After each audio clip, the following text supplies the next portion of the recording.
పాదపద్మములకు నా హృదయపూర్వక నమస్కారాలు. సీనియర్ పిరమిడ్ మాస్టర్సు, నిరంతర ధ్యానులు, అపార అనుభవజ్ఞులైన మీ అందరికీ కూడా నా హృదయపూర్వక నమస్కారాలు. ఇకపోతే నేను నిన్ననే మీకు అందరికి మనవి చేశాను, ధ్యానానికి సంబంధించిన జ్ఞానంలో కానీ, అనుభవంలో కానీ, సాధనలో కానీ నాకంటే మీరు చాలా సీనియర్స్. ఎందుకంటే నా ఉద్యోగరీత్యా ఉన్న బిజీలో మీ అంతా నేను సాధన చేయలేకపోతున్నాను, టైం దొరక్క. 2-3 గంటలు నిద్రపోవడానికి కూడా టైం ఉండడం లేదు నాకు తిరుమలలో. కాబట్టి సాధన చేస్తేనే జ్ఞానం వస్తుంది నా నమ్మకం. ఎందుకంటే ఎంత మనం చదువుకోవడానికంటే వినేదానికంటే కూడా ధ్యానం చేయడం ద్వారానే ఎక్కువ జ్ఞానం వస్తుంది. కాబట్టి అటువంటి ఎక్కువసేపు ధ్యానం చేసే అవకాశం నాకు తక్కువ ఉంది. కాబట్టి మీరంతా నాకంటే ఎక్కువసేపు ధ్యానం చేయడం వల్ల, నిరంతర ధ్యానం చేయడం వల్ల నాకంటే మీకు అందరికి కూడా అనుభవం ఎక్కువ, సాధన వల్ల వచ్చినటువంటి జ్ఞానం కూడా ఎక్కువ. కాబట్టి ఈ ధ్యానం గురించిన జ్ఞానం గురించి కాకుండా నాకేదో తోచిన దేవుడు ఇచ్చినటువంటి జ్ఞానాన్ని మీకు పంచే ప్రయత్నం చేస్తాను. మొదటది నా విజ్ఞాపన. ఎందుకంటే వీరంతా జ్ఞానం గురించి గంటల తరబడి మీకు అందరూ చెప్పే సామర్థ్యం, శక్తి సామర్థ్యం ఉన్నాయి. కానీ ఆ గంటల తరబడి ధ్యానం గురించి మాత్రమే నేను చెప్పలేను. అందుకని నాకు తోచిన అది కూడా జ్ఞానమే. జ్ఞానం అనే దానికి లిమిట్ ఏం లేదు, కొలబద్ద లేదు. ఏదైనా కానీ మనకు జీవితానికి, మన వ్యక్తిగత జీవితానికి, మన ఉద్యోగ జీవితానికి మనకు పనికొచ్చే ఏదైనా జ్ఞానమే. కాబట్టి నాకు తోచిన జ్ఞానాన్ని, దేవుడు నాకు సంకల్పించిన జ్ఞానాన్ని మీకు పంచే ప్రయత్నం చేస్తాను. నేను ఫస్ట్ వచ్చి టీచర్ లెక్చర్ పనిచేసాను చెప్పాను కదా మీకు. ఫస్ట్ వచ్చి నాకు ఏదైనా కానీ ఒక పిట్టకథల రూపంలో, చిన్న స్టోరీస్ రూపంలో, జోక్ రూపంలో చెప్పే అలవాటు నాకు. అంటే దాంట్లో ఒక నీతి నేను చెప్పాను కదా మీకు, పాజిటివ్ థింకింగ్ గురించి కావచ్చు, పవర్ ఆఫ్ ట్రూ లవ్ గురించి కావచ్చు, వీటిని చిన్న కథల రూపంలో చెప్పాను. అట్లా నాకు అలవాటు. ఇప్పుడు కూడా ఆ చిన్న కథల రూపంలో, ఎగ్జాంపుల్స్ రూపంలో, లేదంటే చిన్న జోక్స్ రూపంలో చెప్పే ప్రయత్నం చేస్తాను. అది కూడా జ్ఞానమే. దాన్ని ఆ విధంగా మీరు వినడానికి సిద్ధపడండి. దురాశ దుఃఖానికి చేయడు, మీకు అందరూ తెలిసిందే, మనందరికీ చిన్నప్పుడు తెలిసిందే, అంతే కదా. ఆశ ఉండొచ్చు కానీ దురాశ ఉండకూడదు. దురాశ దుఃఖాన్ని చేయటం. ముఖ్యంగా ఈర్ష్య, అసూయ, ద్వేషం ఇతరుల పట్ల ఉండకూడదు. మన దేవుడు ఎంత ఇస్తే అంత సర్దుకోవాలి. ఎప్పుడు కంపారిజన్ అనేది చాలా చాలా చాలా బ్యాడ్ ఇది అనమాట. అది అంటే మనం ఎప్పుడు కంపేర్ చేసుకుంటాం. మనం ఎదుటింటి వాళ్ళతో, పక్కింటి వాళ్ళతో, ఎవరితో కంపేర్ చేసుకుంటాం. వాళ్ళ కారు ఉంది, బంగ్లా ఉంది, నాకు లేదు. వాళ్ళ పిల్లలు బాగా చదువుతారు, మా పిల్లలు బాగా చదవడం లేదు. అట్లా కంపేర్ ఎప్పుడు చేసుకోకూడదు. సృష్టిలో ఏది కూడా కంపేర్ చేసుకోకూడదు. ఇప్పుడు సృష్టిలో ఎవరికి వాళ్ళే యూనిక్ అనమాట. చూడండి, సృష్టిలో ఎవరు ఒకరు ఇంకొకరి కంటే ఎక్కువ కాదు, తక్కువ కాదు, సమానం కూడా కాదు. చాలామంది కమ్యూనిస్ట్ సిద్ధాంతం సమానం అవ్వాలనుకుంటారు. సమానం కూడా కాదు, సాధ్యం కాదు. అది సృష్టిలో సమానత్వం లేదు. చూడండి, ఎత్తు పొలాలు సహజమే కదా. సృష్టిలో కొండలు ఉంటాయి, లోయలు ఉంటాయి. కాబట్టి ఎత్తు పొలాలు సర్వసహజమైన ఉంటాయి. రాత్రి పగలు, కష్ట సుఖాలు, ఇలా ఇవి సర్వసహజమేది. కాబట్టి ఎప్పుడు కూడా ఒకరు ఇంకొకరి కంటే ఎక్కువ కాదు, తక్కువ కాదు, సమానం కూడా కాదు. తక్కువ కాదు, ఎక్కువ కాదు అనే విషయం మీరు ఉన్నారు. కానీ సమానం కూడా కాదు, సాధ్యమయ్యే అవకాశం లేదు అది సృష్టిలో కూడా. కాబట్టి మరి ఎవరు ఒకరు ఇంకొకరి కంటే ఎక్కువ కాదు, తక్కువ కాదు, సమానం కాదు. ఎవరంటే యూనిక్. ఎవరికి వారే యూనిక్ అనమాట. అంటే సృష్టిలో ప్రతి ఒక్క ప్రాణిని, ప్రతి ఒక్క వస్తువుని, ఎవరి ఎగ్జిస్టెన్స్ వాళ్ళకి, ఎవరి యొక్క విశిష్టత వాళ్ళకి దేవుడు కల్పించుంటాడు. ఫర్ ఎగ్జాంపుల్, ప్రధానమంత్రి ఆఫీస్ ఉంది. ప్రధానమంత్రి ఆఫీస్లో ప్రధానమంత్రి పోస్టు, ప్రధానమంత్రి పదవి ఎంత ఇంపార్టెంటో, బెల్ కొడితే పలికే అటెండర్ కూడా అంతే ఇంపార్టెంట్. చూడండి, ప్రధానమంత్రి ఒకటే కూర్చొని, లేకపోతే అంత సివిల్ సర్వీస్ ప్రిపేర్ అవుతారు. అంత సివిల్ సర్వీస్లో అంత 26 సర్వీస్ ఉన్నాక తెలుసు కదా, అంత ఐఏఎస్ కావాలా అంటారు. సెకండ్ అంటే ఐపీఎస్ కావాలండి. అంత ఐపీఎస్లో అయితే మిగతా సర్వీస్ ఎవరు చేస్తారు? క్లాస్లో ఒక 20 స్టూడెంట్స్ ఉంటారు, మనమంతా పేరెంట్సే. అంతా ఫస్ట్ ర్యాంక్ రావాలా. మనం అసలుకి ఈ కాలంలో పిల్లవాళ్ళు ఈ సూసైడ్ చేసుకోవడానికి సగము మన తల్లిదండ్రులు, మనము సగం ఈ విద్యా సంస్థలు, చైతన్యనారాయణ లాంటి విద్యా సంస్థలు ఎక్కువ కంపేర్ చేసి, ప్రెజర్ చేసి, చూడండి ఫస్ట్ ర్యాంక్ రావాలా, పక్కింటోడు చూడు, ఎదురుంటోడు చూడు, వాళ్ళు బాగా చదువుతాను, వేస్ట్ అని ప్రెజర్ బిల్డప్ చేస్తాము. ఆ ప్రెజర్తో లాస్ట్కి, ఎందుకంటే దేవుడు అందరికీ ఒకటే ఐక్యూ విజ్ఞానం ఇవ్వడు కదా. సృష్టిలో ఎవరికి ఎంత అర్హతో మన పూర్వజనులు మనకు తెలుసు కదా. మన కర్మ సిద్ధాంతాలు మనకు బాగా తెలుసు. మన మనం పూర్వజనులు ఏం కర్మ చేసుకున్నామో, మంచి కర్మ చేసుకుంటే మంచి ఫలితం, చెడు ఫలితం, దాని బ్యాలెన్స్ మన బ్రాడ్ ఫార్వర్డ్ అవుతుంది. మనమే సంచులు వేసుకోవచ్చు కదా, సంచిత కర్మలు, ప్రారంభ కర్మలు, ఈ కర్మల రూపంలో. కాబట్టి ఎవరు అంతా 5,000 రకంగా లేవు, అంతే కదా. ఉన్నాయా? 5,000 రకంగా లేవు. కాబట్టి ఒక తల్లిదండ్రులు పుట్టిన సంతానమే 2-3 ఉంటే అందరూ సమానంగా ఉండరు. కాబట్టి ఇప్పుడు కూడా దేవుడు మనకి ఎంత అర్హత ఇస్తాడో అంత దాన్ని సాధన ద్వారా కొంత మెరుగుపరచుకోవచ్చు, అంతే తప్ప ఎప్పుడు కూడా మనం కంపేర్ చేసుకోకూడదు. కాబట్టి కంపేర్ చేసుకొని ఎక్కువ తక్కువ లేదు. ఇప్పుడు ప్రధానమంత్రి కూడా చెప్పారు కదా, కాబట్టి ఒక ఆఫీస్లో ప్రధానమంత్రి పదవి ఎంత ఇంపార్టెంటో బెల్ కొడితే పలికే అటెండెంట్ కూడా ఎంత ఇంపార్టెంటో. బెల్ కొడితే పలికి అటెండెంట్ లేకపోతే ప్రధానమంత్రి ఏం చేయగలుగుతాడు? మాట్లాడిపోయి డోర్ తీసి అందరు రమ్మంటాడా? ఐఏఎస్ ఆఫీసర్ లైబ్రరీస్ డైరెక్ట్ డోర్లు పోతారా? చూడండి ఎంత ఇంపార్టెంట్ పియోను. కాబట్టి సిస్టమ్ అంతే, సృష్టిలో కూడా అంతే. కాబట్టి ఎవరి ప్రాధాన్యత వాళ్ళకు ఉంటుంది. కాబట్టి ఒకరు ఇంకొకరికంటే ఎక్కువ కాదు, తక్కువ కాదు, సమానవుడు కాదు. మరి ఎవరికి వాళ్ళే యునిక్. ఎవరి యొక్క ప్రాధాన్యత, ఒక ఇంపార్టెన్స్ వాళ్ళకి దేవుడు ఇచ్చుంటాడు. మన నిత్య జీవితంలో కూడా చూడండి, అర్థమైందే. బట్ మన పనులు మనం చేసుకోలేము, కొన్ని పనులకి ఇతరుల మీద ఆధారపడాలి. అంతా అదే సామెత చెప్తారు కదా, అంతా పల్లెకి కూర్చుంటే మోసేవాళ్ళు ఎవరు అన్నట్టుగా, అంతే కదా. కాబట్టి అట్లా ప్రతి ఒక్క చిన్న వ్యక్తి మొదలుకొని పెద్ద వ్యక్తి వదులుకు అందరూ వాళ్ళ ఇంపార్టెన్స్ వాళ్ళకు ఉంటుంది. ఆ ఇంపార్టెన్స్ గుర్తించి వాళ్ళు గౌరవించాలి, అది ఇంపార్టెంట్. అందుకనే మన మాజీ రాష్ట్రపతి అబ్దుల్ కలాము జనవరి 1 కొంత పెద్ద పెద్ద వాళ్ళతో గ్రీటింగ్స్ ఇస్తారు. అతను రాష్ట్రపతి వాళ్ళు పనిచేసే ప్రతి ఒక్క అటెండెంట్ దగ్గర, ప్రతి ఒక్క వాచ్మెన్ దగ్గర పోయి షేక్ ఇచ్చేవాళ్ళట. అంటే వాళ్ళకి సామాన్య వ్యక్తుల యొక్క ఇంపార్టెన్స్ కూడా గుర్తించాడు. ప్రతి ఒక్క దగ్గర పోయి స్వయంగా ఆయన షేక్ ఇచ్చేవాళ్ళట. అది మనం అలవాటు చేసుకోవాలి.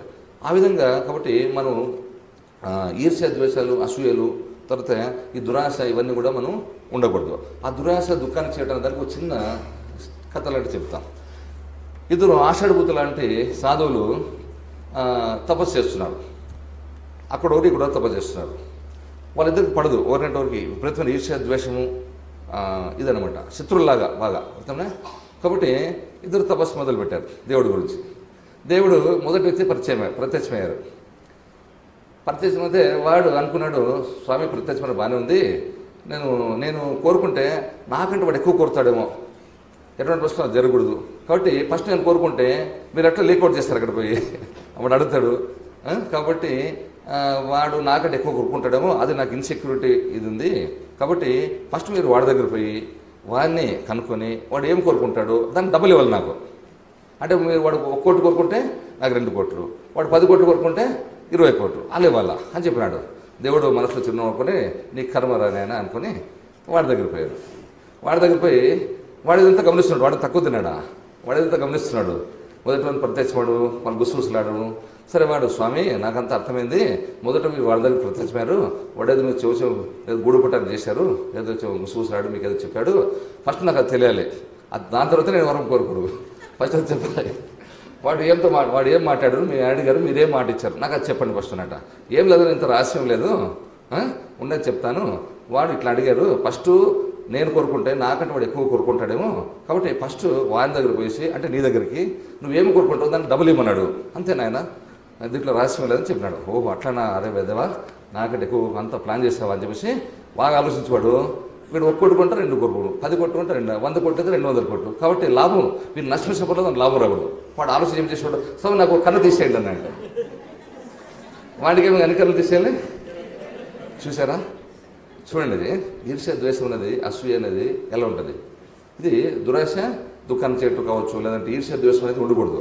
దేవుడు ప్రత్యక్షమాడు, కోరుకో, నువ్వు 100 కోట్లు కోరుకో, 200 కోట్లు కోరుకోండి, ఏమవుతుంది? ఆ 100 కోట్లు అనుభవించలేవు, చనిపోతావు నువ్వు.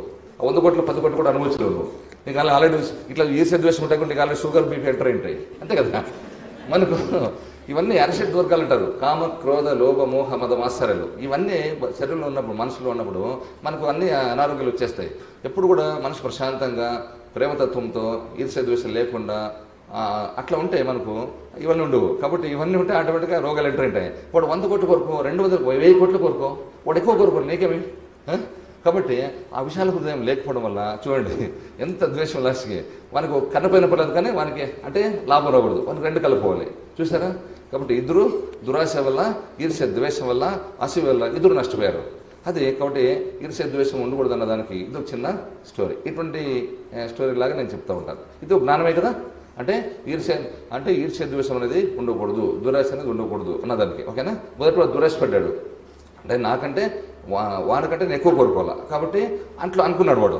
అంటే బహుశా వాడు ఏమనుకున్నాడు, ధన సంపదనో ఏదో డబ్బులో బంగారు కోరుకుంటూ అనుకున్నాడు. కాబట్టి దానికి డబ్బులు కోరుకోవాలా, దురాశ అది.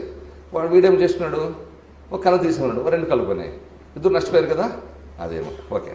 నెక్స్ట్ ఇంకొక 2 సాధువులు వీళ్ళు వాళ్ళకంటే మంచి సాధువులు కొంత, దాంట్లో ఒకడు మంచి సాధువు, ఒకడు కొంత ఓర్పు సహనం లేని సాధువు.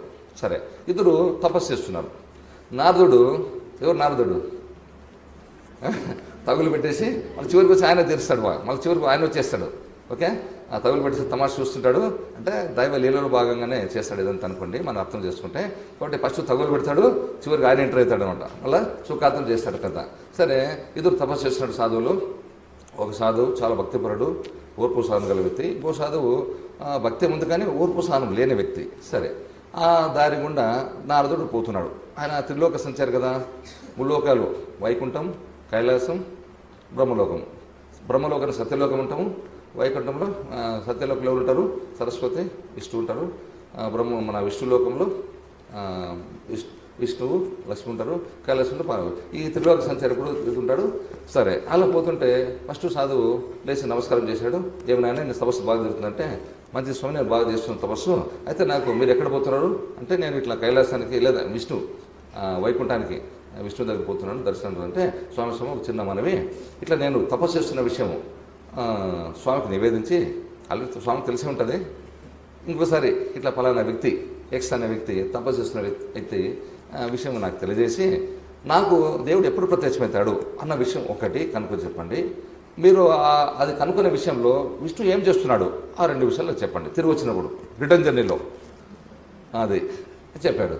మంచిది ఆయన, శుభమస్తు అని చెప్పేసి ముందు కదిలాడు. ముందు కదిలితే ఇంకో ఉన్నాడు కదా, ఓర్పు భక్తి ఉంది, ఓర్పు సహనం తక్కువ వ్యక్తి, ఇంకో సాధువు ఉన్నాడు. అతను లేచి నమస్కారం చేసి, ఏమన్నా నేను తపస్సు లేదంటే, నేను తపస్సు చేస్తున్నా స్వామి, నాది కూడా ఒక కోరిక అన్నాడు. ఏమిటంటే, నేను తపస్సు చేస్తున్న విషయం ఆల్రెడీ తెలిసే ఉంటుంది, మీరు కూడా ఇంకోసారి విన్నవించి నాకు విష్ణు ఎప్పుడు ప్రత్యక్షమవుతాడు ఒక విషయము, రెండోది మీరు స్వామిని అడుగుతున్న సమయంలో విష్ణు ఏం చేస్తున్నాడు ఆ రెండు విషయాలు నాకు రిటర్న్ జర్నీలో, నాకు తిరుగు ప్రయాణంలో నాకు చెప్పండి అని చెప్పి మంచిది నాయన చెప్పేసి ఆశీర్వదించి పోయినాడు. విష్ణువు నివేదించడో లేదో, సరే రిటర్న్ వచ్చాడు. రిటర్న్ వచ్చేప్పుడు మొదటి సాధువు దగ్గర అంటే రెండో సాధువు దగ్గరికి, అంటే ఇట్లా కదా ఇట్లా పోయినాడు, మళ్ళీ ఇట్లా వచ్చాడు కదా, కాబట్టి రెండో సాధువు ఫస్ట్ తగులుతాడు. రెండో సాధువు నమస్కారం చేసి, స్వామి మరి విష్ణుని కలిశాను ఆయన, మరి నా గురించి చెప్పాను ఆయన. ఏం చెప్పారు అంటే, నువ్వు ఇంకొక 1000 సంవత్సరాలు తపస్సు చేస్తే నీకు వెంకటేశ్వర స్వామి లేదు మన విష్ణు ప్రత్యక్షమని చెప్పాడంట. అతను వినగానే ఓర్పు సహనం లేని వ్యక్తి అని ముందే చెప్పాడు, భక్తే ఉంది, ఓర్పు సహనం లేదు. ఓర్పు సహనం చాలా ఇంపార్టెంట్ అనమాట. అది వినగానే దానికి ఓర్పు నశించింది. నేను ఇంతకాలం నేను చాలా ఎంతో గొప్ప సాధువుని, ఎంతో కఠోరంగా తపస్సు చేస్తున్నాను, ఇంకా 1000 సంవత్సరాలు తపస్సు చేయాలా, నా వల్ల కాదు ఇది, ఇంత గొప్ప సాధువునట్టు నేను ఇంత గొప్ప తపస్సు చేస్తే కూడా ఇంకా 1000 సంవత్సరాలు వెయిట్ చేయమంటాడా అట్టా చెప్పి అతన్ని ఆడిపోసుకున్నాడు. అతను సరే స్వామి నాకు ఓపిక లేదు కానీ అతను నాకు తపస్సుకు ప్రత్యక్షమయ్యే అవకాశం లేదు ఇంకా, సరే రెండో కోరిక చెప్పండి, ఆ సమయంలో విష్ణువు ఏం చేస్తున్నాడు అడిగితే, ఆ సమయంలో విష్ణువు సూది బెజ్జంలో ఏనుగును దూరుస్తున్నాడు అని చెప్తాడు. సూది బెజ్జంలో ఏనుగు దూరుస్తున్నాడు. అప్పుడు ఇంకా కోపం వచ్చేసింది దీనికి. మొదటి ఓర్పు సహనం లేని వ్యక్తి కదా, ఇంకా కోపం వచ్చింది. నీకు బుద్ధి లేదు, ఆయనకు బుద్ధి లేదు, ఏనుగు బెజ్జంలో సూది బెజ్జంలో ఏనుగు దూర్చడం ఏంది, వినేవాడంటే కథలు ఎత్తారు అంతా అంటే మొదట ఆయన ఇరిటేషన్లో ఉన్నాడు కదా, నేను మహామేధావి మహా గొప్ప తపస్వి, నాకు ఇంకా 1000 సంవత్సరాలు పడుతుందా అని చెప్పేసి ఇరిటేషన్ ఉన్నాడు, అసహనంలో ఉన్నాడు కదా. కాబట్టి ఆయనకు బుద్ధి లేదు, నీకు బుద్ధి లేదు, సూది బజ్జలు ఏను దొరచడం అని చెప్పేసి పో అని చెప్పేసి కలుసుకొని అతను తపస్సు కోసం తాలించి వెళ్ళిపోయినాడు. సరే మంచిది ఆయన అని చెప్పేసి ముందుకెళ్తే ఓర్పు సహనం ఉన్న వ్యక్తి, మంచి భక్తి పరుడైన మొదటి సాధువు దగ్గరికి పోయాడు. మొదటి సాధువు ఆయన కూడా వినయంగా నమస్కారం చేసి, గురువు గారు నారద మహర్షి గారు మరి విష్ణువు గురించి కలిశాను ఆయన, మరి నా తపస్సుని చెప్పాను ఆయన. ఈ చెట్టు కింద తపస్సు చేస్తున్నావు కదా, ఈ చెట్లు ఎన్ని ఆకులు ఉన్నాయో అన్ని ఆకులు రాలిపడేంత వరకు నువ్వు తపస్సు చేస్తే అప్పుడు ప్రత్యక్షపదంటది. కొన్ని వేలు ఉండొచ్చు, లక్షలు ఉండొచ్చు, ఎంత ఉండొచ్చు. దానికి అతను ఆ మొదటి వ్యక్తిలాగా ఇరిటేషన్ ఫీల్ అవ్వాల, అసహనం ఫీల్ అవ్వాల. బా ఎంత సంతోషం, ఎంత శుభవార్త చెప్పావు, ఇంకా ఎన్ని రోజులైనా కానీ అన్ని రోజులు నారాయణ యొక్క మంత్రాన్ని జపం చేస్తూ తపస్సు చేసే యొక్క అవకాశం నాకు వచ్చింది, మహాదానందము. ఇంకా నేను సంతోషంగా ఓర్పు సర్వంతో విష్ణుంచి ఆ భగవన్నామాన్ని గురించి నేను పారాయణ చేసుకుంటూ తపస్సు చేస్తాను చెప్పి సంతోషంగా చెప్పాడు. చూడండి మొదటి వ్యక్తి తేడా. యాక్చువల్ 1000 సంవత్సరాలు కాదు, తక్కువ సంవత్సరాలు అనుకోండి, అతను మొదటి వ్యక్తి చెప్పింది. ఓకే, అట్లా ఈయన ఓర్పు సహనం ఉంది కాబట్టి ఎన్ని సంవత్సరాలు పర్లేదు, అన్ని సంవత్సరాల్లో విష్ణు యొక్క జపాన్ని చేసే మహద్భాగ్యం దొరికింది, నాకు చాలా సంతోషాన్ని చేస్తాను అన్నాడు. సరే రెండో కోరిక స్వామి, మరి ఆ సమయంలో ఏం చేస్తాడు విష్ణు అంటే ఇదే చెప్పాడు, సూది బెజ్జంలో ఏనుగు దురుస్తున్నాడని. అతనుడు ఆహా ఈ పాటి దూర్చే ఉంటాడే, అప్పుడు దురుస్తున్నాడు మీరు కలిసినప్పుడు, ఈ పాటికి దూర్చే ఉంటాడు అన్నమాట. ఇతను మళ్ళీ నాదుడు కన్ఫ్యూజన్లో పడిపోయాడు. మొదటివాడేమో తిట్టిపోసుకున్నాడు. ఏమి నాయన మొదటివాడేమో ఇట్టన్నాడు, నువ్వేమో దూర్చేమిటాడు అన్నావు అంటే, కాదు స్వామి, చిన్న రాగి అంటే మర్రి విత్తనంలో అంత పెద్ద మర్రి చెట్టు విడిచున్నాడు దేవుడు కదా. మర్రి చెట్టు ఎట్లా వచ్చింది? మర్రి చెట్టు ఎక్కడి నుంచి ఉద్భవించింది? మరి గింజ నుంచి. మర్రి ఎంత ఉంటుంది? రాగి గింజ అంత. అంటే రాగి అంత పరిమాణంలో ఉన్నటువంటి మర్రి విత్తనంలో అంత పెద్ద మర్రి వరట వృక్షాన్ని ఇమిడ్చున్న వాడు మరి సూది బెజ్జంలో ఏమైనా దూర్చలేడా? కాబట్టి ఇప్పుడు ఎప్పుడో దూర్చేస్తుంటాడు. చూసారా? అంటే మనం ఆ యొక్క జ్ఞానము, ఆ యొక్క అవగాహన, భగవంతుని యొక్క శక్తి సమర్థలు తెలుసుకుంటే మనకు అంతే కదా. ఆ చిన్న రాగి అంత పరిమాణంలో ఉన్నటువంటి మర్రి విత్తనంలో అంత పెద్ద వటవృక్షాన్ని మర్రి వృక్షాన్ని ఇమిడ్చిన వాడు మరి సూది బెజ్జంలో ఏం దూర్చు కష్టమా? ఇప్పుడు దూర్చే ఉంటాడు కదా అంట. చూడండి, మొదటి చదువుకి రెండో చదువుకి ఆ యొక్క జ్ఞానంలో కావచ్చు, ఓర్పు సహనంలో కావచ్చు, అవగాహనలో కావచ్చు తేడా అనమాట. రెండో కాన్సెప్ట్. నెక్స్ట్ మూడో కాన్సెప్ట్. ఇప్పుడు మనమంతా తల్లిదండ్రులు, మనకు పిల్లలు ఉంటారు, వాళ్ళ స్టూడెంట్స్ ఉంటారు. ఏకాగ్రత గురించి ఒక మాట. ఏకాగ్రత అందరికీ అవసరమే, స్టూడెంట్కి అవసరమే, మనకి అవసరమే, అంతే కదా. మనం ఏ పని చేస్తే ఆ పనిలో ఏకాగ్రత పెట్టాలంటారు. మనం వంట చేస్తే వంట చేయాలా, ఏ పని చేస్తే ఆ పని, అంతే కదా. అట్లా కాకుండా మనం పరద్ధనతో చేస్తాం. పరద్ధన చేస్తే మీరు పని పర్ఫెక్ట్గా అవుతుంది, గుర్తుపెట్టుకోండి. వంట కానీ ఏదైనా కానీ, వంట ఎక్కడో మీరు మనసు పెట్టుకొని చేస్తే ఉప్పు ఎక్కువ వేస్తారు, కారం ఎక్కువ వేస్తారు, మామిసి కూడా ఎప్పుడో వేస్తారు అనుకోండి. కాబట్టి మీరు కాన్సన్ట్రేషన్ ఏకాగ్రత చేయాలి. ఏకాగ్రత చేస్తే మీరు ఏ పనైనా కానీ, ఒక వంట కావచ్చు, ఏదైనా కావచ్చు, పర్ఫెక్ట్గా అవుతుంది. మనసు ఎక్కడ బట్టి చేస్తే కాదనమాట. కాబట్టి ఏకాగ్రతతో ఆ పని చేయాలి. అప్పుడు చాలా పని, ఏ పని కానీ విద్యార్థులు కూడా అంతే. ఏకాగ్రత చదివితే అవుతుంది. మనసు ఎక్కడ బట్టి చదివితే అదే పేజీలు ఉంటుంది, అదే సెంటెన్స్ చదివింది అదే సెంటెన్స్ అక్కడే ఉంటుంది మనసు, కానీ ముందు కదులుతుంది అనమాట. కాబట్టి ఏకాగ్రత చాలా ఇంపార్టెంట్. అర్థమైందా? ఏ పనే కానీ. ఓకే, అట్లా ఒక ఏకాగ్రతకు ఒక చిన్న కథ లాంటిది జోక్ అనుకోండి. ఒక గురువు ఒక శిష్యునికి హితోపదేశం చేస్తుంటే ఆ గురువు ఆ యొక్క శిష్యుడు గురువు చెప్పే ఉపదేశాన్ని వినడం లేదు. ఆయన బోర్ కొట్టిందో, ఇంట్రెస్ట్ లేదు ఏమో, కానీ అతను ఆ బోర్ కొట్టేసి అక్కడెక్కడ చూస్తున్నాడు. మనం అంతే కదా, క్లాస్లో కొంతమంది స్టూడెంట్స్ గురువు ఏదో చెప్తుంటాడు, బోర్డు మీద రాస్తుంటాడు, రాసుకోకుండా వినకుండా ఎక్కడో చూస్తుంటారు, ఎక్కడ ఆలోచిస్తుంటారు. కాబట్టి గురువు ఏమో శిష్యుడికి హితోపదేశం చేస్తున్నాడు, ఉపన్యాసం ఇస్తున్నాడు. శిష్యుడు ఏం చేస్తున్నాడు?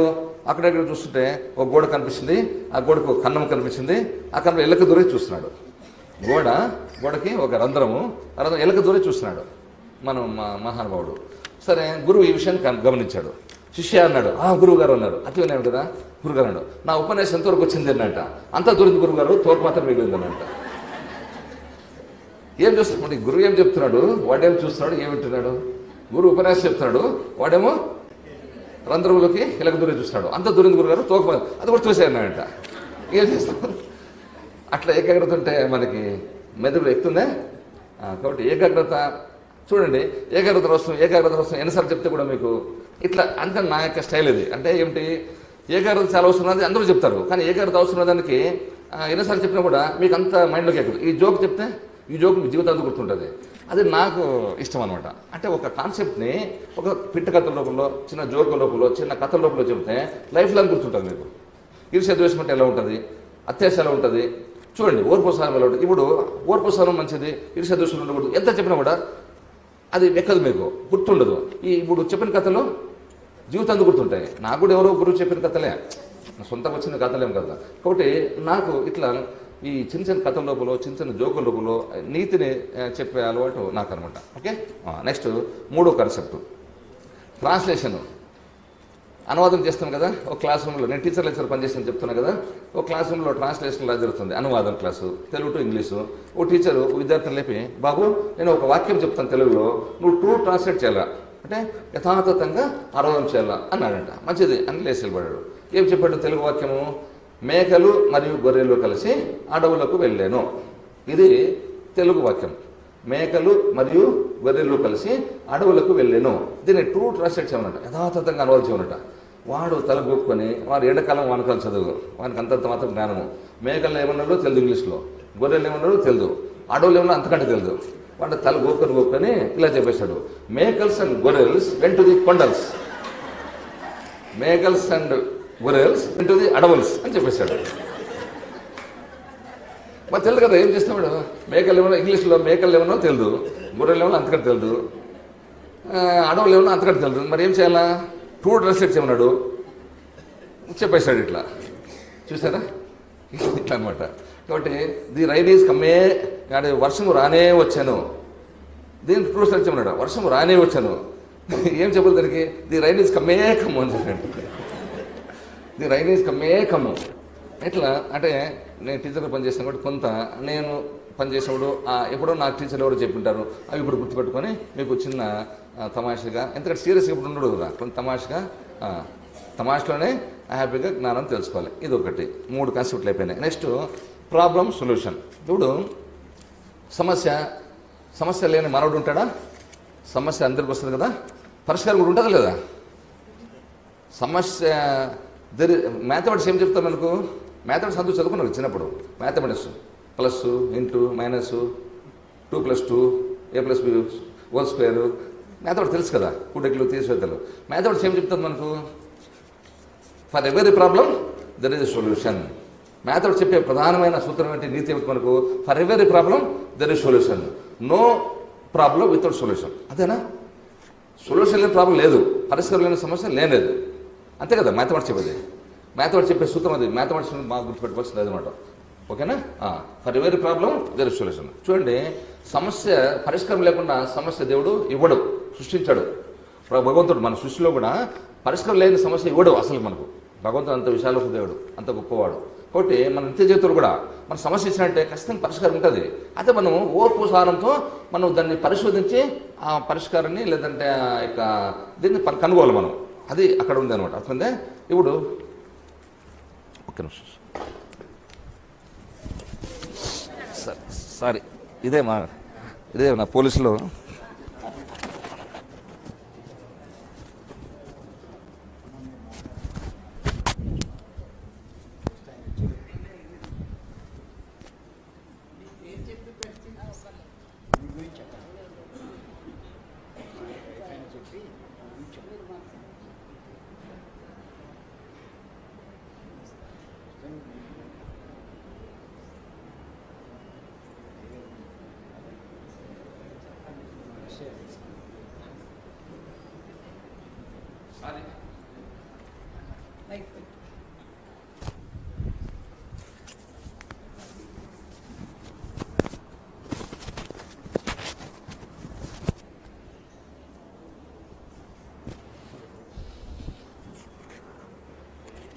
మీకు అందరికీ వెళ్ళాను మనస్ఫూర్తిగా జవాబు చెప్తున్నా. మధ్యలో ఈ విధంగా డిస్టర్బ్ అయిందా? హలో నా పోలీసులు ఇదే టెన్షన్ అనమాట. నేను మా గన్మెన్కి ఫోన్ ఇచ్చి మా ఆఫీసర్ నాకు ఐపీఎస్ ఆఫీసర్ ఒక ఈఓ ధర్మరెడ్డి సార్ ఉన్నారు, వాళ్ళిద్దరు మాత్రమే ఫోన్ చేస్తే నాకు డిస్టర్బ్ చేయని చెప్పాను. సరే ఇంకేదో డిస్టర్బ్ చేశాడు. ఓకే, ఇది కూడా ఇన్నోటబుల్, ఇది కూడా మనం కొన్ని సందర్భాలు ఏం తప్పించుకోలేము. Okay, sorry for interruption. Okay, ఏం చెప్తున్నాను? మ్యాథమెటిక్స్ మనకి ఏం చెప్తుంటే for every problem there is solution. అంటే సొల్యూషన్ లేని ప్రాబ్లం అంటూ ఉండదు. దేవుడు కూడా మనకు పరిష్కారం లేని సమస్య ఇవ్వడు. ఓకేనా? కాబట్టి ఫర్ ఎగ్జాంపుల్, చిన్న ఎగ్జాంపుల్ చెప్పాలంటే మన ప్రపంచంలో ఉన్నటువంటి ఎన్ని తాళాలు ఉంటాయి అన్నిటికీ కీస్ ఉంటాయి. చెవులు, బీగము, తాళం చెవి ఉంటుందా? తాళం చెవి లేని బీగం ఉంటుందా? అసలు తాళం చెవి లేని బీగం ప్రొడ్యూస్ చేస్తారా? మ్యానుఫ్యాక్చర్ చేస్తారా? బీగం తయారు చేసినట్టే తాళం ఉంటుంది. అర్థం ఏంటి? బీగం అనేది సమస్య, ఇది పరిష్కారం. చూసారా? తాళం చెవి లేని బీగం ఎట్లయితే తయారు చేయబడదో అట్లే పరిష్కారమైన సమస్య దేవుడు సృష్టించాడు. అది ఇంపాసిబుల్. అది మనం గుర్తుపెట్టుకోవాలి. కాబట్టి మనకు కష్టాలు వస్తాయి, సమస్య వస్తాయి, అయ్యో సమస్య అని చూసి విలువలాడిపోతాం. ఓకేనా? హలో కాబట్టి మనం సమస్య వచ్చినప్పుడు మనం వెంటనే పట్టరపోకుండా, మనం కంగారు పడిపోకుండా, టెన్షన్ పడిపోకుండా సమస్య పరిష్కారం గురించి ఆలోచించాలి. పరిష్కారం ఖచ్చితంగా ఉంటుంది, దాని దగ్గరే ఉంటుంది. మనం దాన్ని కొంచెం ఓర్పు సహనంతో దాన్ని పరిశోధించి మనం దాన్ని పట్టుకోవాలి. ఇది ఉండాలన్నమాట. కాబట్టి చాలామంది చూడండి, ఒకే సమస్య చాలామంది రకరకాలుగా స్పందిస్తారు. ఒకే సమస్య పరిష్కారం ఒకటే, కానీ కొంతమంది ఎక్కువ టెన్షన్ పడిపోతారు. కొంతమంది కొండ వచ్చి మీద పడుతుంటే రాలేదు, దగ్గర వచ్చినప్పుడు చూసుకుందాం చేసి దగ్గర కొంచెం అట్లా ఒక అడుగు నువ్వు పక్కేసి, కొంతమంది అక్కడెక్కడ వస్తుంటే ఒక కిలోమీటర్ దూరం వస్తుంటే అయ్యో కొండ చనిపోయాడు. అట్లా ఒకే సమస్యకి టెన్షన్ పడిపోతారు. బట్ ఫస్ట్ మనము సమస్య వచ్చినప్పుడు, సమస్య మనకు ఎదురైనప్పుడు మనం టెన్షన్ పడిపోకుండా మనం దాని సమస్య పరిష్కారం గురించి ఆలోచించాలి. మన దేవుడు ఇచ్చాడు కదా ఆలోచించాలి. అటువంటిది వచ్చింది. ఇది మన గూగుల్ CEO సుందర్ పిచాయ్ విన్నారు కదా, గూగుల్ సీఈఓ మన భారతీయుడే, మంచి మేధావి గూగుల్ సీఈఓ అయినాడు. ఆయన ఒక రెస్టారెంట్లో వాళ్ళ ఫ్రెండ్స్తో పాటు కాఫీ తీసుకుంటా ఉంటే ఎక్కడో ఫారెన్లో ఒక టేబుల్లో వాళ్ళ ఫ్రెండ్స్ ఆయన, ఇంకొక టేబుల్ పక్కన ఒక 3 అమ్మాయిలు, ఇంకొక టేబుల్లో 3 అమ్మాయిలు కాఫీ తీసుకుంటున్నారు. తీసుకుంటే ఒక కాక్రోచ్ అంటే ఏంటి, బొద్దింక, ఒక బొద్దింక వచ్చేసి ఒక అమ్మాయి భుజం మీద వాలింది. కాక్రోచ్ వచ్చేసి ఒక భుజం మీద వాలింది బొద్దింక. ఆమె వెంటనే కొంతమందికి ఈ బల్లెంటే భయము, ఈ రకరకాల భయాలు ఎక్కువ ఉంటాయి, అర్థమైందా?